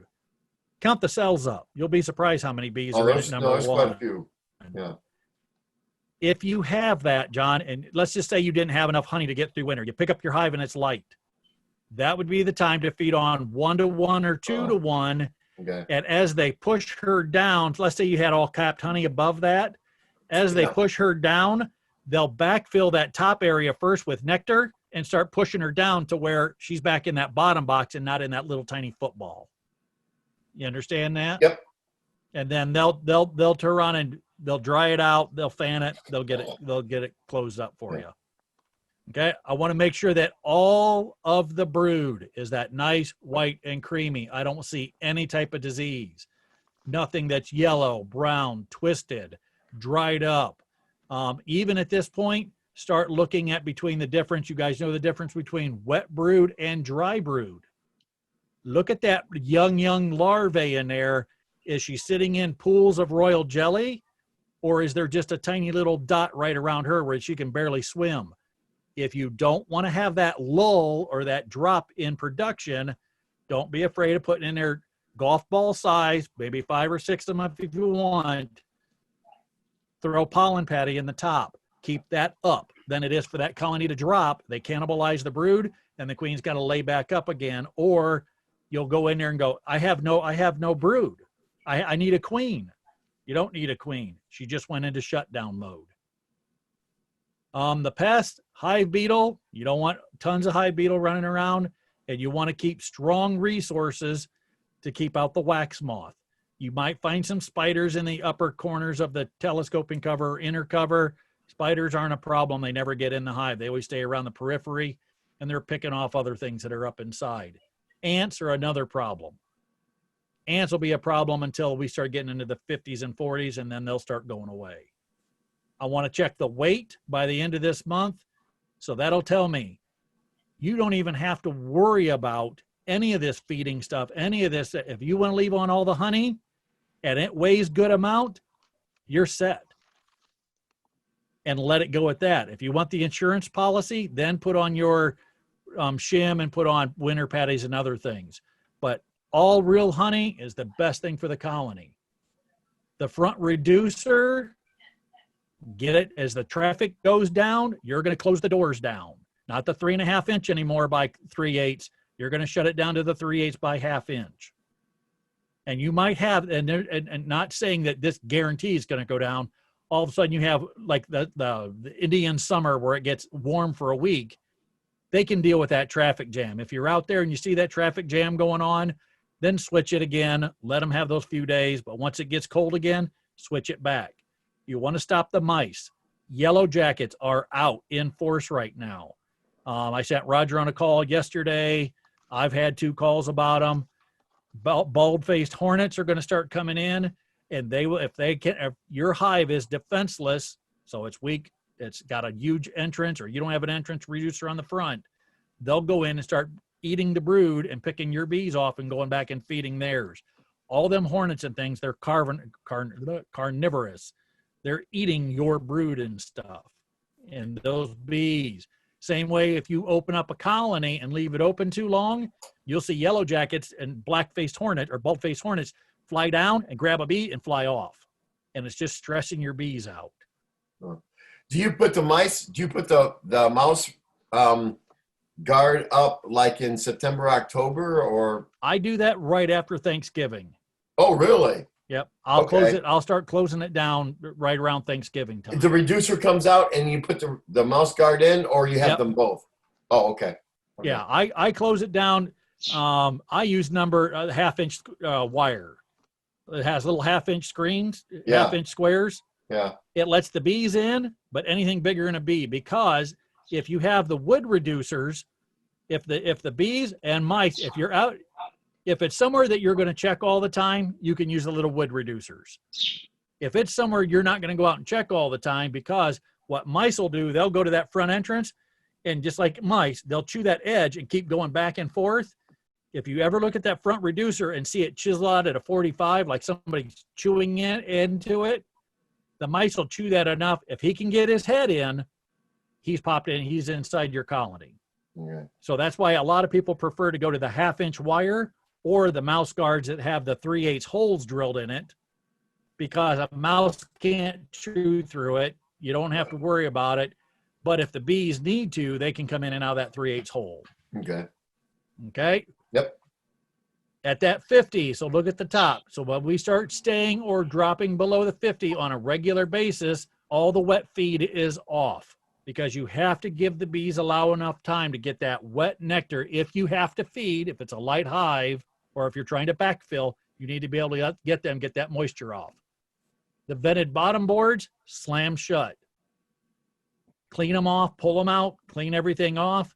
And like I was saying before, you could pull that out during the winter time, pull it out a little bit and see where the debris is of the cappings, and see if they're on the left, right, or center. And it tells you a little bit. If you see tons of cappings, you know they're eating honey, they're doing what they're supposed to. The only time I get kind of stressed is if I don't see any cappings. But if it's been very, very cold and they're going through torpor where they're clustered tight, you won't see any. But it's not going to hurt to pull that open. Don't do it on a high windy day where that wind's going to rip underneath and pull that heat out. But if it's nice and just sunny, pull that out, scrape it off, see where the cappings are at, scrape it off, put it back in, you're good to go. Always check your ventilation holes. In the wintertime, guaranteed, because we have landing boards on the front, that landing board is going to be chalked up. Plus, the bees, the summer bees that are dying, are going to fall to that bottom, and you might have 3 inches of dead bees on the bottom. Mm. Some things you can do: pull that entrance reducer off, take a coat hanger, any kind of stick, and what you're doing, you're trying to shove it in and kind of work it in a half circle and kind of flinging out the dead bees, and then slide that back in. If you sit and flick it like that, and all of a sudden you got bees coming out, that means the colony's still down at the bottom. Put it back in. But at least, guaranteed, make sure that top entrance is open, because if they can break cluster, maybe it gets 50 during the day, that means the cluster can break cluster at 55. The inside heat's enough, they'll come out, take cleansing flights, and come back in. So make sure you have the ventilation. If you open up the top anytime and see water dripping, just not like a spritz bottle, but drips of water, or you tilt the inner cover, or telescoping cover, and water's running down the face of it, get some ventilation. 18 penny nails underneath the inner cover, and then do what you need to after that. And then all the environmental stressors, the wind, the skunks, the raccoons, things like that. The least that you have is the better for them. If you have a wind breakup, think about if your house doesn't, mine has a woods in it. My other property does not. When we leave here, sometimes Dee and I are like, well, it's a nice sunny day. It's nice. We drive to the other property where there's no trees around, and the wind's blowing at 40 miles an hour. So think about your house. When it's nice and it's just sunny out in the wintertime, even though it's cold and there's no wind, your furnace kicks on, you know, here and there. All of a sudden you add 40-mile-an-hour winds with no windbreak, the furnace is kicking on, kicking off, kicking on, kicking off. I lived in a trailer by myself before I met Dee. There's times that it used to have steel siding, no insulation in the walls. The furnace never turned off. Or if it would turn off, then it would go click, click, click, click. It'd kick right back on. So think about that. In your colonies, you only have, around the outside, you only have 3/4 inch of wood. It's not like a tree that's got 7, 8 inches of wood. And the reason you want to pack them around with honey is when they thermal regulate themselves and they're cranking up that 90 some odd degrees to keep that queen warm, it's like the sun warming up bricks or like stones. They're warming up that area right around them.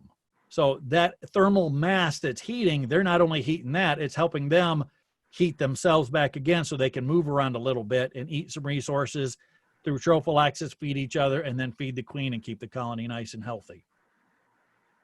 Everybody understand that? Yep. My colonies are about, or my 2 hives are probably, well, in case you don't remember, they're maybe 50, 60 feet from a valley, if you will, wooded area. So when you have something like that, that's fairly a decent natural barrier, is it not? Yeah, you're tucked right back in there, John, where it's nice. You're away from everything, so you're not being shaded. Right. So that's a really good area, and that's about what I have behind the house with the woods. Okay. My problem is with the woods is it's everything's so wet because we're actually, and I don't know why, the woods is here, the soil keeps depleting, and it seems like the farmer field keeps going up. And one reason is because they keep disking it. So it's kind of fluffing it all the time. So all the water runoff in the spring here, the first thing I have to worry about is chalk brood. I haven't seen it in probably the last 2 years. About 3 years ago, I seen it just a little bit. I just pulled the frames out and chucked them. Yeah. So depending on where you're at, if you have, it's not wet, you know, you have that season. And sometimes not every location is perfect to have bees. And I'll say it that way because it's, you know, it's too shaded. You're in a woods, it's in this or has that. And that's when you have to go, okay, you know, like the prime example, Bill and Nancy Krause. She's the secretary for BSBA. They take their colonies because they're in such a wooded area. They take their bees and move them out into the fields. And then once it stays under 50 degrees and gets into that 40s, then they move everything up to the barn. But that's another thing that you have to do. You have to have ratchet straps, a way to move them. He's got a tractor, you know, he's got the stuff to do it. And that's everybody's resource. On a small scale, if the ground's still kind of packed and it's not soaking wet, you know, go to Harbor Freight and get a dolly, you know, with the one with the big wheels on it. Do you have, I mean, there's different carts you can get, you know, but then you're looking at ratchet strapping this thing and picking something up. It's going to weigh 200 pounds. So you're going to have 2 people pick it up, you know, moving it to a location. So there gets to be a lot of other things that, you know, if you can't do this, you know, like Gail's got the perfect place. She's got the perfect forage. You know, she's got the right amount of bees because they're pouring on honey and nectar. You know, everything is perfect for her area. But what if I take a commercial beekeeper and I put him less than 5 miles away with 12 pellets of bees? Now it's going to be no good for her. Or what if I put a beekeeper in her area that doesn't inspect bees? Now he's got a mite bomb. So things can change, you know, and the biggest question for all beekeepers, and I hear this every year, you go to convention, you know, if I have X amount, if I have this area, can I put 5 hives? Yeah, put 5 hives. And then the best thing, honestly, the best thing you can do, every beekeeper, is to keep a journal. How much honey did you pull in? How was it the performance of the bees? Did you have problems with disease? Did you have problems with it? And write everything down, even if you think it's trivial. I got some people that put the dew point and put everything in it. Nancy Krause, I mean, she puts the weather before, the weather after, the weather of the day they did it, what everything was doing. But it gives her detailed information that 5 hives might work absolutely abundant, and you have tons and tons of honey and everything's going great. And then the next year, you decide to go to 10 hives because you're going to do a split off each one by nature. You go to 10 hives, and all of a sudden, every hive is cut down in resources because now you've taken the resources in your 5-mile area and you've cut it between 10 colonies. Or something like that happens. You got a migratory beekeeper that is up this way. He drops in 10 pallets of bees. All of a sudden, you got a feral colony that maybe one of yours went to a beehive, went to a tree and died, and your bees picked up a huge mite count or got AFB or EFB and things. So it's through tons of information that you can do a process of elimination and go, you know what, maybe this is okay for 5, but I can find an out yard if you're set up to have a truck, a trailer, 4-wheeler, something that you could take them out to somebody that has a farmer that has CRP land and drop off 5 out there. But then having an out yard brings its own dilemmas, and you got to load up extra gear because you go out there and what if you run out? Then you got to run back home, run back. Do you have a truck? Do you have a flatbed trailer? Is it somewhere you can get with a snowmobile, or a 4-wheeler and other things? So there's every process of beekeeping, there's no, and does everybody know it like a flow chart? You got the CEO at the top, and then you got the secretary and the plant manager and things so you got these flow charts. Beekeeping is like taking a handful of stones and throwing them and then linking everything up, but the next person comes along and moves all the stones. Because every time you get in your bees, different things happen. Every day that we sit, like today, we're sitting here, we're doing this education. The colony is changing things around. Brood is being emerged. She's laying more eggs. They're consuming pollen. Think of your nuke when you first bought your first nuke. Does it look the same way? Does it look now in 2 deeps or 3 mediums? They constantly moving things around compared to the environment, your resources. You as a beekeeper have a huge effect of that. What if I got to 2 boxes and I said, I don't have the time and I don't have the money to put in it anymore? Then they're just going to get built up into that, get 80% and fly the coop. So there's so many things. I think the funniest one of all is Dan. If you've ever been to the club, Big Dan, he's just a huge guy. He's my size, like doubled. He constantly thinks he was a stockbroker for the futures of farm. So corn, soybeans, wheat, all things. He thinks that there is a solution of, if I plant 70 acres of CRP land, that I will get X amount of honey, and I will have X amount of this and X amount of that. He thinks there's a formula. And I told him, I've said it from the beginning, if you find a formula for beekeeping, write a book and you'll be the next billionaire, absolute down the line. Because what we did, we took bees, and I'll have to find and I know it's buried because I haven't used it for years. We took a picture and we put honey in the middle. So we put a honeybee in the center. And I said, what affects these bees getting through wintertime and having a honey product? So 90% of us are doing this for bees, and we're doing it for honey. And I want all the factors that affect that. If it's a big factor, we drew a big circle and we put an arrow to the bee. If it was a little factor, we took a little circle. We had 65 circles around the outside pointing towards the bee. And the biggest circle was the beekeeper at the top. And that had direct effect onto the bees. Because we're taking a feral animal, even though some people say honeybees are domesticated, they're not. I mean, to a point maybe. But there's so many factors that change the bees, that change the way we put on honey. You could be the best beekeeper in the world. And I do, let's just say you look in the mirror and you go, I'm an A+ beekeeper. I do everything right. I do everything on time. Not to be mean, but what if all of a sudden a family member gets sick? Your dad dies, or something happens, or you get sick and stuck in, last May, I got out of tax season in April 18th. I know the date, I know the time. The end of April, all of a sudden I had a stabbing pain in my side. Went to the doctors, 2 kidney stones. that they could see on the little, and I appreciate you women in this world. They put the jelly all over your belly and they put the little thing. Hated it because I had the gooey, slimy stuff, but they found 2 kidney stones. So I go home 2 weeks later, can't pass it. Go back, have a sonogram in this big machine. Well, I got 7 of them hanging and floating around. So they put me in the hospital for 3 weeks. And then they had to take a laser and cut them out. So was I a good beekeeper then? By circumstance, I couldn't put on honey supers. I couldn't do my mite counts. I couldn't keep my bees healthy. And I got slammed. And by the time I got home at the end of May, I had to tear into every hive and redo the hive. So I had direct. They couldn't put on honey. They couldn't build up. They couldn't increase numbers.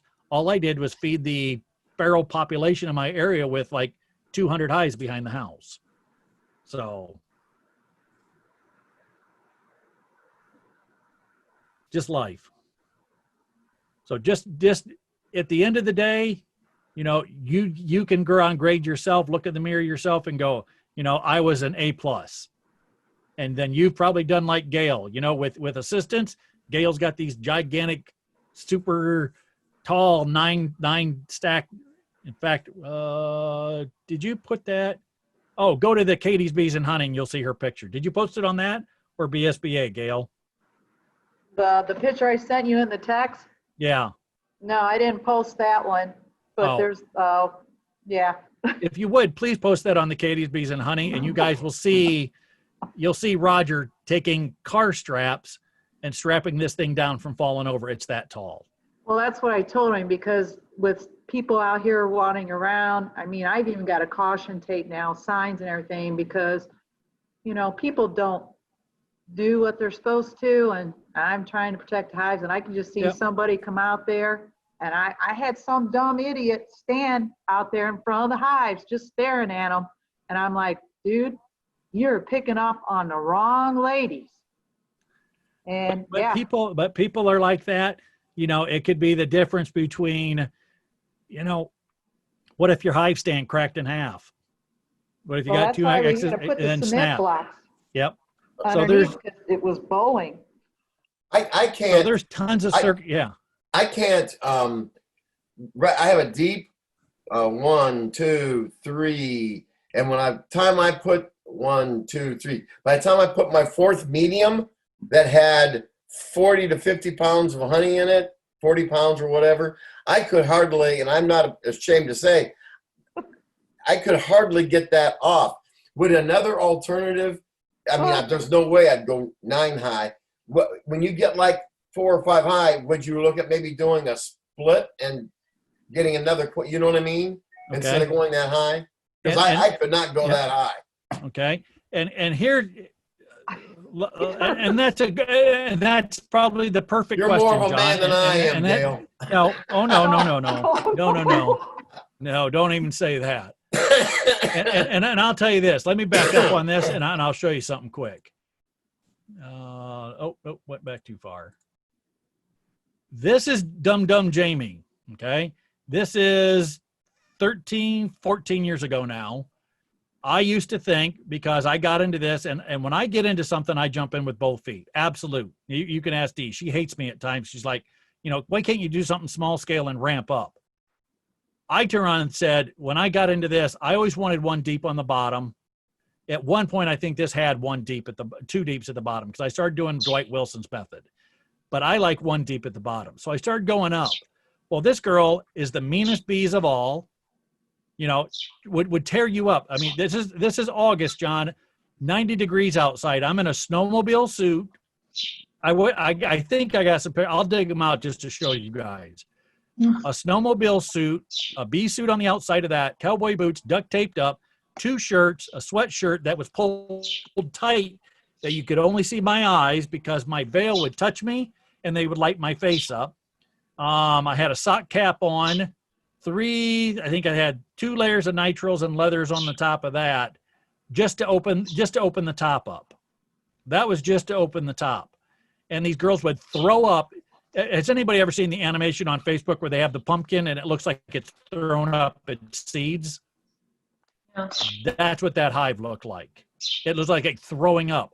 So Dwight Wilson comes out in his infamous wisdom, takes a hive tool and smacks the side of it. He's in only a full suit with shorts on underneath because he wanted to stay cool. They lit him up enough for him to run away. And he says, pop the top. As soon as you pop the top, the bees would just pour out. Imagine lifting this box instead of being 100 pounds for a deep was probably 130, 135. Right. No. Okay.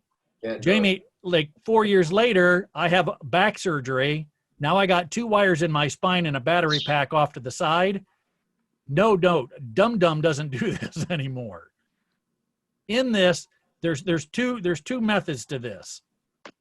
You can be a beekeeper that, let's just say you want to pull all your honey at one time. This is like the Dwight Wilsons. This is the Andrew Carlins. Even though he does it twice.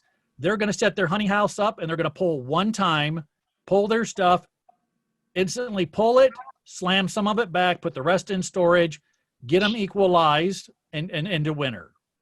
And that's fine. That's just the way they do it. Dwight only opens up his honey house one time. He does all his work, gets them ready for winter, feeds them up. He takes a little bit excess honey, feeds them up with sugar water to backfill, makes weight, he's done. The other side to this is if you're the home person who has a 4-frame extractor, like yourself with an electric, as I get a box of honey that's capped, I just take that honey box off, or not just like, let's say it's not the entire box.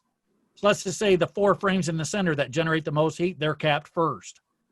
Always keep off to the side. Let's just say on this white and purple, put yourself an empty box off to the side.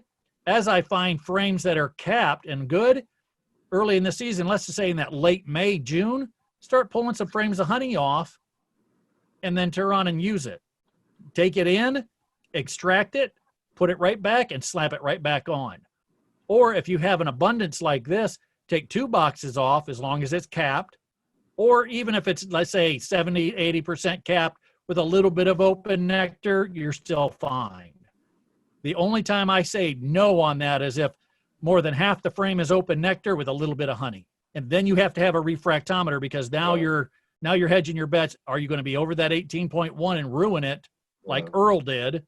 Earl took tons of open nectar. Now he's got a 5-gallon bucket that's fermenting. So you got to watch yourself on that edge. But as long as they're keep pulling, I would keep pulling all the way till August. And you're just pulling enough to do that. Okay, that's a small operation, but your gear is always wet, or you have a place that, let's say in your garage, your garden shed, part of the kitchen, not saying your kitchen, because of this could be a mess, a laundry or a mud room where you have the access and the resources to pull that constantly. And now you can turn on and fill. Andrew Carlin pulls off twice, if not 3 times. Roger pulls off 1 major time. He'll pull some in between because he's looking for that buckwheat. And now, but the nice thing about that is pulling off multiple times is in the spring, you're going to have water white honey. You're going to have that white Dutch up to Eastern Redbud, a little Catalpa, and it's going to have a completely different taste. That mid-season, all of a sudden, now you have basswood, American linden, little leaf linden, big leaf linden. Now it's going to taste like spearmint gum. Now we get into fall, depending where you're at, it's going to start getting dark amber and at least have it all off. And you can keep pulling it until you have in ragweed and goldenrod. There are people that like the stinky honey. I don't. But there are people that have a market for it. And if you have the customer base or who you're going to sell to, pull it off one time. And if they go, oh, I love this, tell them, hey, wait till next August and I'll do it again. But what most beekeepers do, because they don't have the manpower or they're watching so many hives, like Kevin Adkins, I think he's up to 2,300 hives. He pulls it once and calls his honey a blend. So it's a blend of white Dutch clover all the way to the end. And he blends it. So he's always coming out with a amber, with a medium to dark amber. And that's just a blend. That picture's posted on Facebook on our page, if you wanted to show it. Yeah, I'll pop that out. Let me refresh this. So depending on your operation, small scale people, I mean, if you have the resources to do it, you've got it made. Yeah, here's Gail's situation. So we have one, it's 1, 2, 3, 4, 5, 6, 7. So there's 60 to 70s, let's say 60, 120, 180. That's the combined nuke that we did, and now it's requeening. Okay. So I would leave on this, there's my brood area in the bottom 3. I'd leave that. I would extract these 2 boxes and put this one in storage. If this one over here, we got 1, 2, 3, 4, 5, she's all set. You could leave on those 5 boxes and just call it a winner. Gail doesn't even have to feed. She's got tons of excess honey on top. She could take off one of these boxes and put it in a deep freeze. Let's just say she takes off these 2 pink ones and this top blue one, and she's got 3 hives. Now she's got 1 honey box for each one that she's got in the freezer, and she can take all this extra stuff off and be set for wintertime. And she doesn't have to feed at all if they pull everything out, which they have been. Yeah, I have 4 boxes of honey I have to pull off this week. Okay, and this nuke, if this nuke doesn't get up, now she can put another deep on top of that. Take the D, you don't have a deep over here. No, Well, they're all okay, you medium. could put a medium on top of a medium, make 2 mediums, make it deep, a little bit over. And she can feed this up and put 15, so 5, 5, 5, and put it up 15 tall. And that'll make it right through wintertime. A nuke, though, if you want to, because of the size, wrap nukes. I mean, I don't because I have so many, but you can wrap a nuke and it helps them assist a little bit. That but was the swarm that I caught. Yep. So Gail, when you go to get where Roger's at, that middle one with 1, 2, 3, 4, There's 9 5, 6, boxes. 7, 8, 9. When you go to get that top box off, you stand on you straddle the 4x4s and pull that off? Yeah. Damn. Good for you, girl. Oh, it's called a group effort of help. Believe You're a me. hell of a woman. That's all I can say. Believe me, I John- don't want it. That's why this week we're going to start annihilating and cutting all this back. And And a taking nice- a lot of these boxes off because Yep. like Jamie was saying, I'm working them girls because every week I'm extracting honey. So far they've given me 16.5 gallons. So the stuff that I've extracted, we've put back out there. They've refilled again and stuff. Wow. And I've already got like written on the brown boxes like winter honey. I've already got stuff written on the sides that we've kept on here. But this middle one that we strap, she's the one that likes to go up into the honey supers and like to lay. And so Oh, we've been pushing her down where we put the winter honey on top of her, which, you know, at first, yeah. But then she decided to come up into the winter honey and got into the center frame and laid a few things on there. She laid some drone, which we removed off. Didn't see any mites at all on the drone. But we're going to have to, there's like 2 or 3 boxes there. There's 2 boxes on Queen Sarah to the right that we're going to have to work off. But the swarm, the nook, and the one to the left is where they're requeening. See, what we did is I combined the nook originally because she was getting so big, Queen Sarah, we moved her into an 8-frame box. So I sold a nook. And then what ended up happening is we combined them together because I sold the nook. And that's when we did the screen bottom board. We tried to let them get used to Queen Sarah because I sold Queen Zariah. And then we put the newspaper in between. Well, the one on the top was a little bit stronger. We kept checking inspections. And they chewed the newspaper up. I mean, but what we discovered last week, there's no eggs, no queen. Mm. And there was queen cells and capped. Yep. And see, John, So, for you, John, I mean, since you're doing this by yourself, a thing you could do is take your deep, your 2 mediums, let that top one, let's just say you want to do a four box rotation, okay? And what I mean by that, You're always going to leave the brood area here. Leave your deep Right. down below and rotate this. Once she fills up a box, have one other box that if this is capped, if it starts to get all capped, then you're going to super under. So you're going to, let's just say these 4 boxes, you're going to take this one off. You're going to put the other box underneath. They still think they have room to grow. Uh-huh.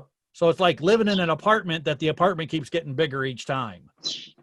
As they fill this box up, or excuse me, this box here, and then once they get that filled, you're just going to move that up, take that top box, extract it, slam it underneath. So you're just going to rotate those top 2 boxes back and forth as you need to. So as soon as that top box gets full, either store it and put another box in and just do the 2-frame rotate or 2-box rotation. So you're always going to super under as long as you could, if you had all drawn cones, say next year, you could stir on it. If, let's just say the honey flow kicks in May 30th. If the flow is really on, you could have both of those boxes of drawn foundation there and put on a frame of foundation, raw foundation underneath. Mhm. They'll start pulling out the wax and fill the top and then rotate 3. But rotate enough that it's comfortable for you to lift off. Right. Remember, you're going to have, depending on the moisture content, you're going to have 65 to almost 80 pounds of They're weight. heavy. Yeah. Plus Yeah. bees, plus if they put bird comb in between, that honey's dripping all over the place. Yeah. And, lifting it off at mid-waist, at maybe 2 tall, 3 tall is okay. Yeah. Reaching up a little bit, not too No. bad. No, it is. When you start getting, I'll call Roger Dum Dum on this one. When you start doing that, Roger loves doing it. And I'm like, dude, I've done it. I've done it where I pulled this one off and knocked the hive over. Honey's dripping down your arms. The bees are all over you. Honey's dripping down the boxes. I mean, it's just, to me, this is extreme. But and when you say store, the options of storing are put it in put the 8 frames if it's just 1 box. Put the 8 frames in a freezer for 24 to 48 hours and take it out and extract, or store from the perspective of you can put it in the freezer, take it out, make sure it's room temperature, and then use it for winter food as needed. Or you can just keep it in the freezer for ever? yeah, Are you can those keep it in the 3 freezer. options? Yep, you can keep it. Okay, so here's a couple different things. All right. Let's just say that 4th box. Let's just say the yellow up here, Okay. pink. You had that. Let's just go up the white, the wood, the gray, the pink. That's what you started out with it in spring. All right. Okay. We're in, let's say, 2nd week of July. Honey flow's on. They fill up that top box. You could take that box, a box that you had at home, bring on a frame of foundation. You always want to keep frames of foundation coming when it's hot or the honey flow is on, so to get them to pull it out. Sure. But you're sacrificing 10 pounds of honey to make 1 pound of wax. So in that rotation, you take this yellow box and you take that back to the house. If it's early in the season, extract it. Right. And put that in a bucket and just put spring honey, or put the date right on it. All right. So now you have that honey in that bucket. You go back, you take that one, and then after this pulls out the week after, slam that drawn foundation underneath. After they pulled this foundation out a little bit, lift this off and put yours underneath. Now they have a combination of, once they've tacked the foundation, they'll go ahead and keep drawing it out because the nectar flow's still on. The stuff that the drawn comb that you've extracted, they'll instantly fill right back up. Right. Yeah. Okay. So imagine going into a grocery store, everything's already there. All you got to do is load it back up. After they fill this up top, or the bottom one, whatever one is capped, all capped, and I'm saying 99% capped, Right. take that box off. It could be the bottom box. They might have filled it up faster than it, depending on how many nurse bees they have. If she goes through a cycle with tons and tons of nurse bees, they'll draw the foundation out first. Okay. But if it's in a lull that she's laying and there's tons of workforce, they'll fill the drone comb that up first because there's tons of foragers and they're bringing in nectar. So it could be a toss up between the two. Once they fill one of those boxes up again, take it back, extract it again. And then if it's close to the date that you had before, put it in the same bucket. The worst thing that's going to happen is half that bucket, let's say you get it halfway with one of those boxes could be 60 pounds. So you're going to have 2/3, if not 3/4 of a bucket of honey, a 5-gallon bucket. You fill it up and it crystallizes. 3 weeks later, you go back, you just pour this other honey. If it's the same color and the same taste. So take 2 spoons, taste the honey that you had in the bucket and taste the one coming out of the spigot of your extractor. If they taste similar, then finish off the rest of that bucket at that 58, 60 pounds, seal it up, shove it off the side, start another bucket. If they would taste different or really drastic different colors, then start a new bucket. And just keep doing that rotation. And then the stuff that's completely full, then you can turn on, take that on the backside, start filling bottles, or fill bottles right out of the spigot. And you probably want, I mean, the 5-gallon bucket I have has a honey gate to it, which I'm very grateful for. So, I mean, I can go to the bakery and get them for $1, but it seems like it's easier to have a honey gate than to try and pour it out of a 5-gallon bucket into a honey jar. So it sounds to me like I think I'll wait and see, but I may get another 5-gallon bucket or 2 with a honey gate. They're not that expensive anyway. If you get a honey bucket, one with a gate on it, you can store that. And in the honey warmers that we build for the club, you can put one of those 5-gallon buckets with the spigot on it in that warmer. Oh, okay. And it's not going to hurt. And it's, I can't remember the name of the plastic, but it'll take the heat. Okay. What most of us do though, we have one bucket that's always warmed up in the warmer. That's probably at my house, it's like 95 degrees. I warm it up so it's not water thin. Other people heat it up to about, my limit is I don't want to get it above 105. So when I do that, I just take it then in that bucket that's been crystallized, put it in the honey warmer or in the igloo cooler, warm it up for about 3 to 4 days when it's up to temp. Put on my honey bucket gate, I put my strainer on top, and then when I pour through it, I just fill the other bucket up. And then we bottle out of the gate. Yeah. Or if we're in mid-season, like when Dee's been doing all these crafts, like we have a craft show and that coming up, we'll have 2 buckets with honey gates on it, and then I got 3 warmers, and then I always have 2 warmers going, warming up the honey out of that. We just pour them in. But if you had different tasting or different colored honey, yeah, keep it separate. You could keep them separate, and then have your labels spring honey, clover, and eastern redbud. So you have a spring honey. In that middle, you're going to have that basswood, that spearmint taste. Basswood is really prolific around this area. So you'll have the basswood American linden flow. And there's people who will buy it because they taste it. And no matter what you do, always have them little tiny 2-ounce honey bears. And if somebody wants to, hey, it costs you about 95 cents to fill it by the time you buy it and fill it. And then you sell it for $2 and you go, here's what it tastes like. Or keep that little honey bear with you in your truck, your car. You pour it on a spoon for them, or let their finger out. You pour it on your finger and they taste, oh my God, it tastes like spearmint gum. Do you have any of that honey? Yeah, I got 4 buckets at home. And now you have your own niche market. Dwight Wilson will never have that niche. Dwight Wilson, Carlin might, depending when he pulls, they'll never have that niche market because they don't have, they're not pulling at that time.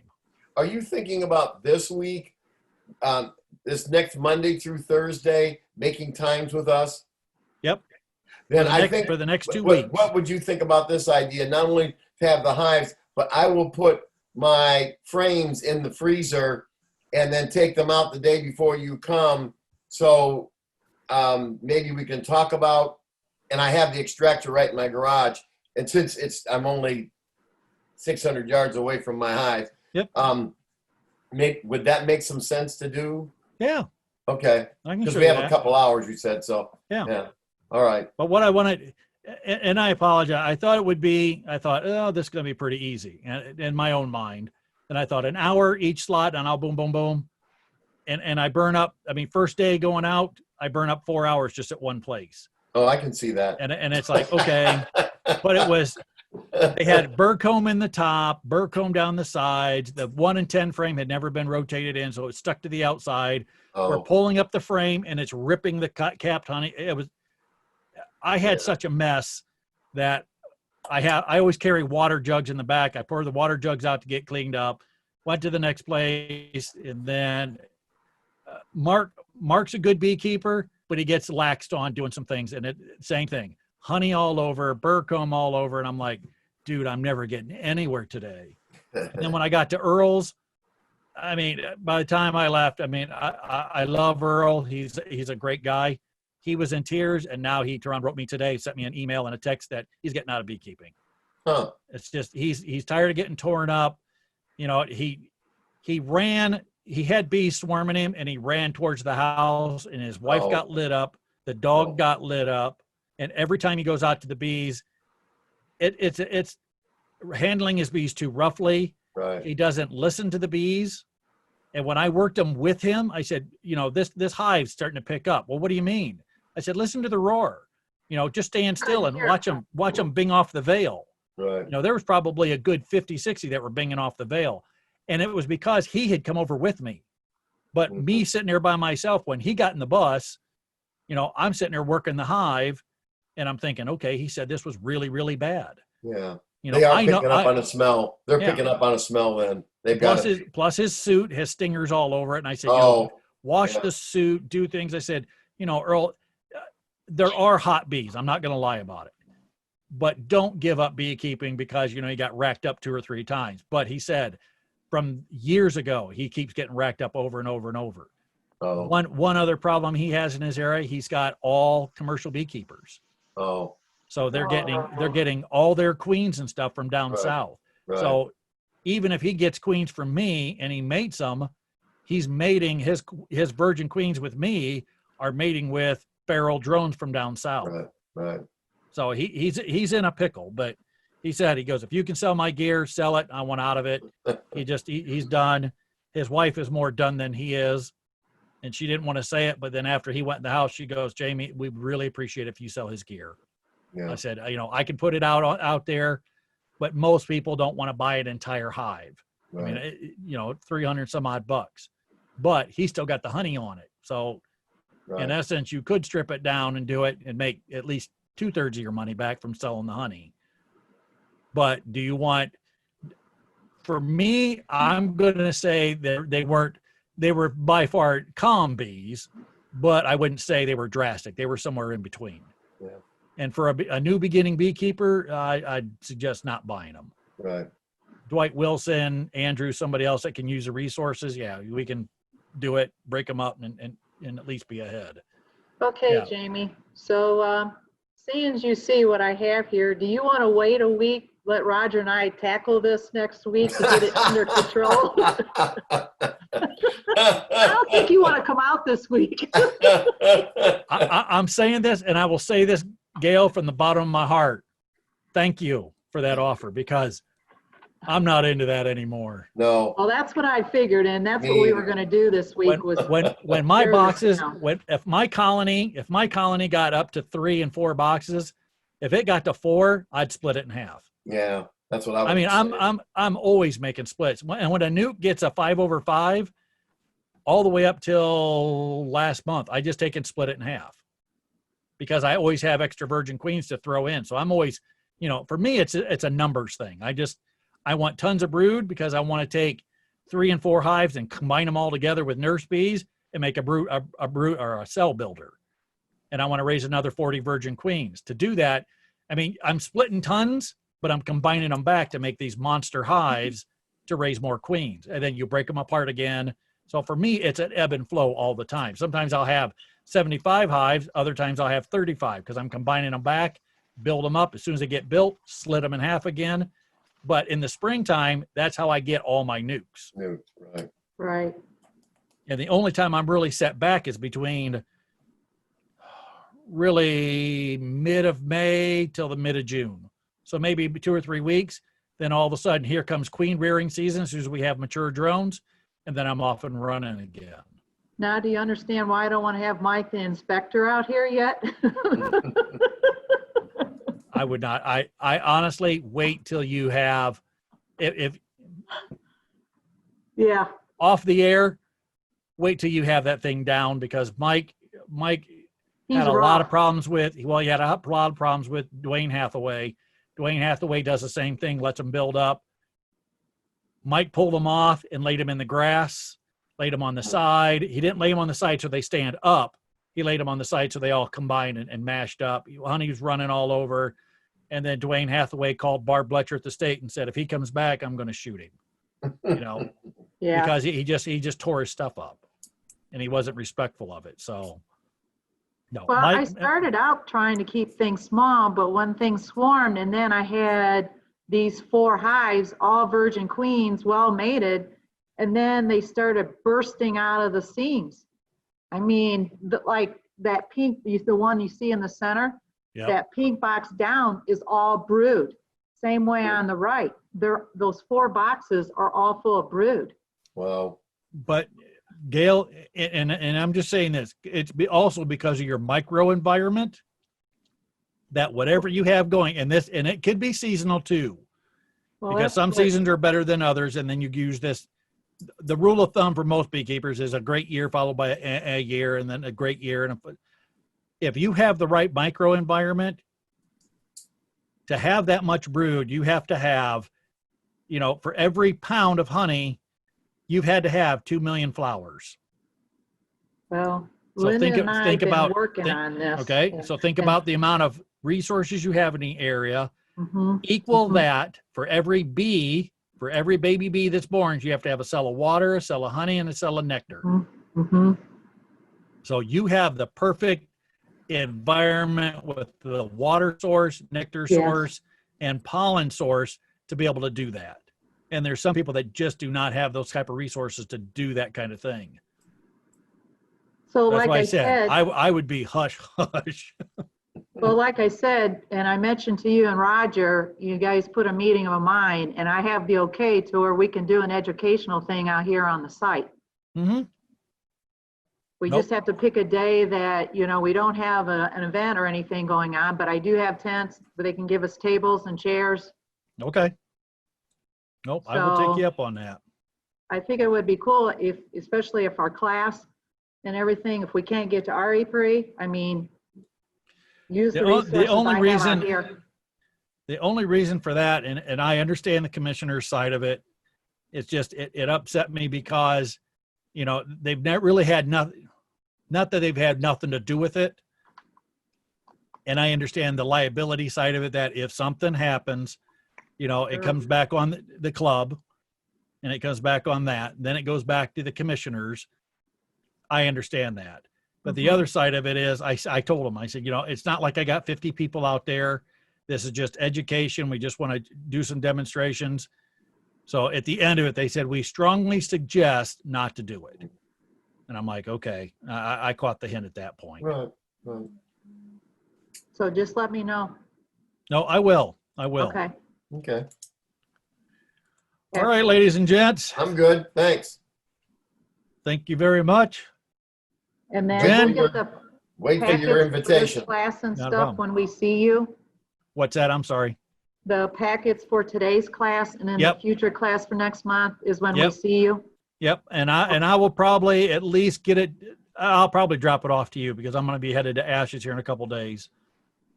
I've got to do some stuff. And then if not, deal run around. But what I'm going to do is get this PowerPoint all printed. I just got to punch the holes in it. It's all done.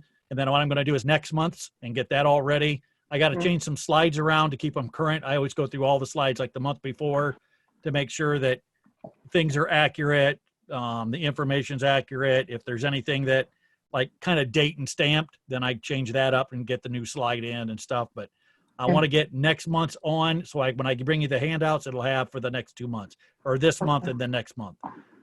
By tonight, I should have this recording up So I'll have this one on, and then I'm going to try to get the schedule up at least before Sunday night. Have that up and ready so that for the next 2 weeks on Tuesday, Wednesday, Thursday, Friday, having about a 3-hour slot, and I'll just make it out, send it, put it on the thing, and then just kind of like a first come, first serve. Because what had happened is when I was in Williams, there was like 4 people that wanted me in Williams, and each one took way more than 3 hours plus. So I didn't able to get around because I started up towards Angola and worked my way back because I went to Dee's mom and dad's from Paulding County the night before. By the time I had to get back at 5 o'clock to broadcast, that made me cut out early.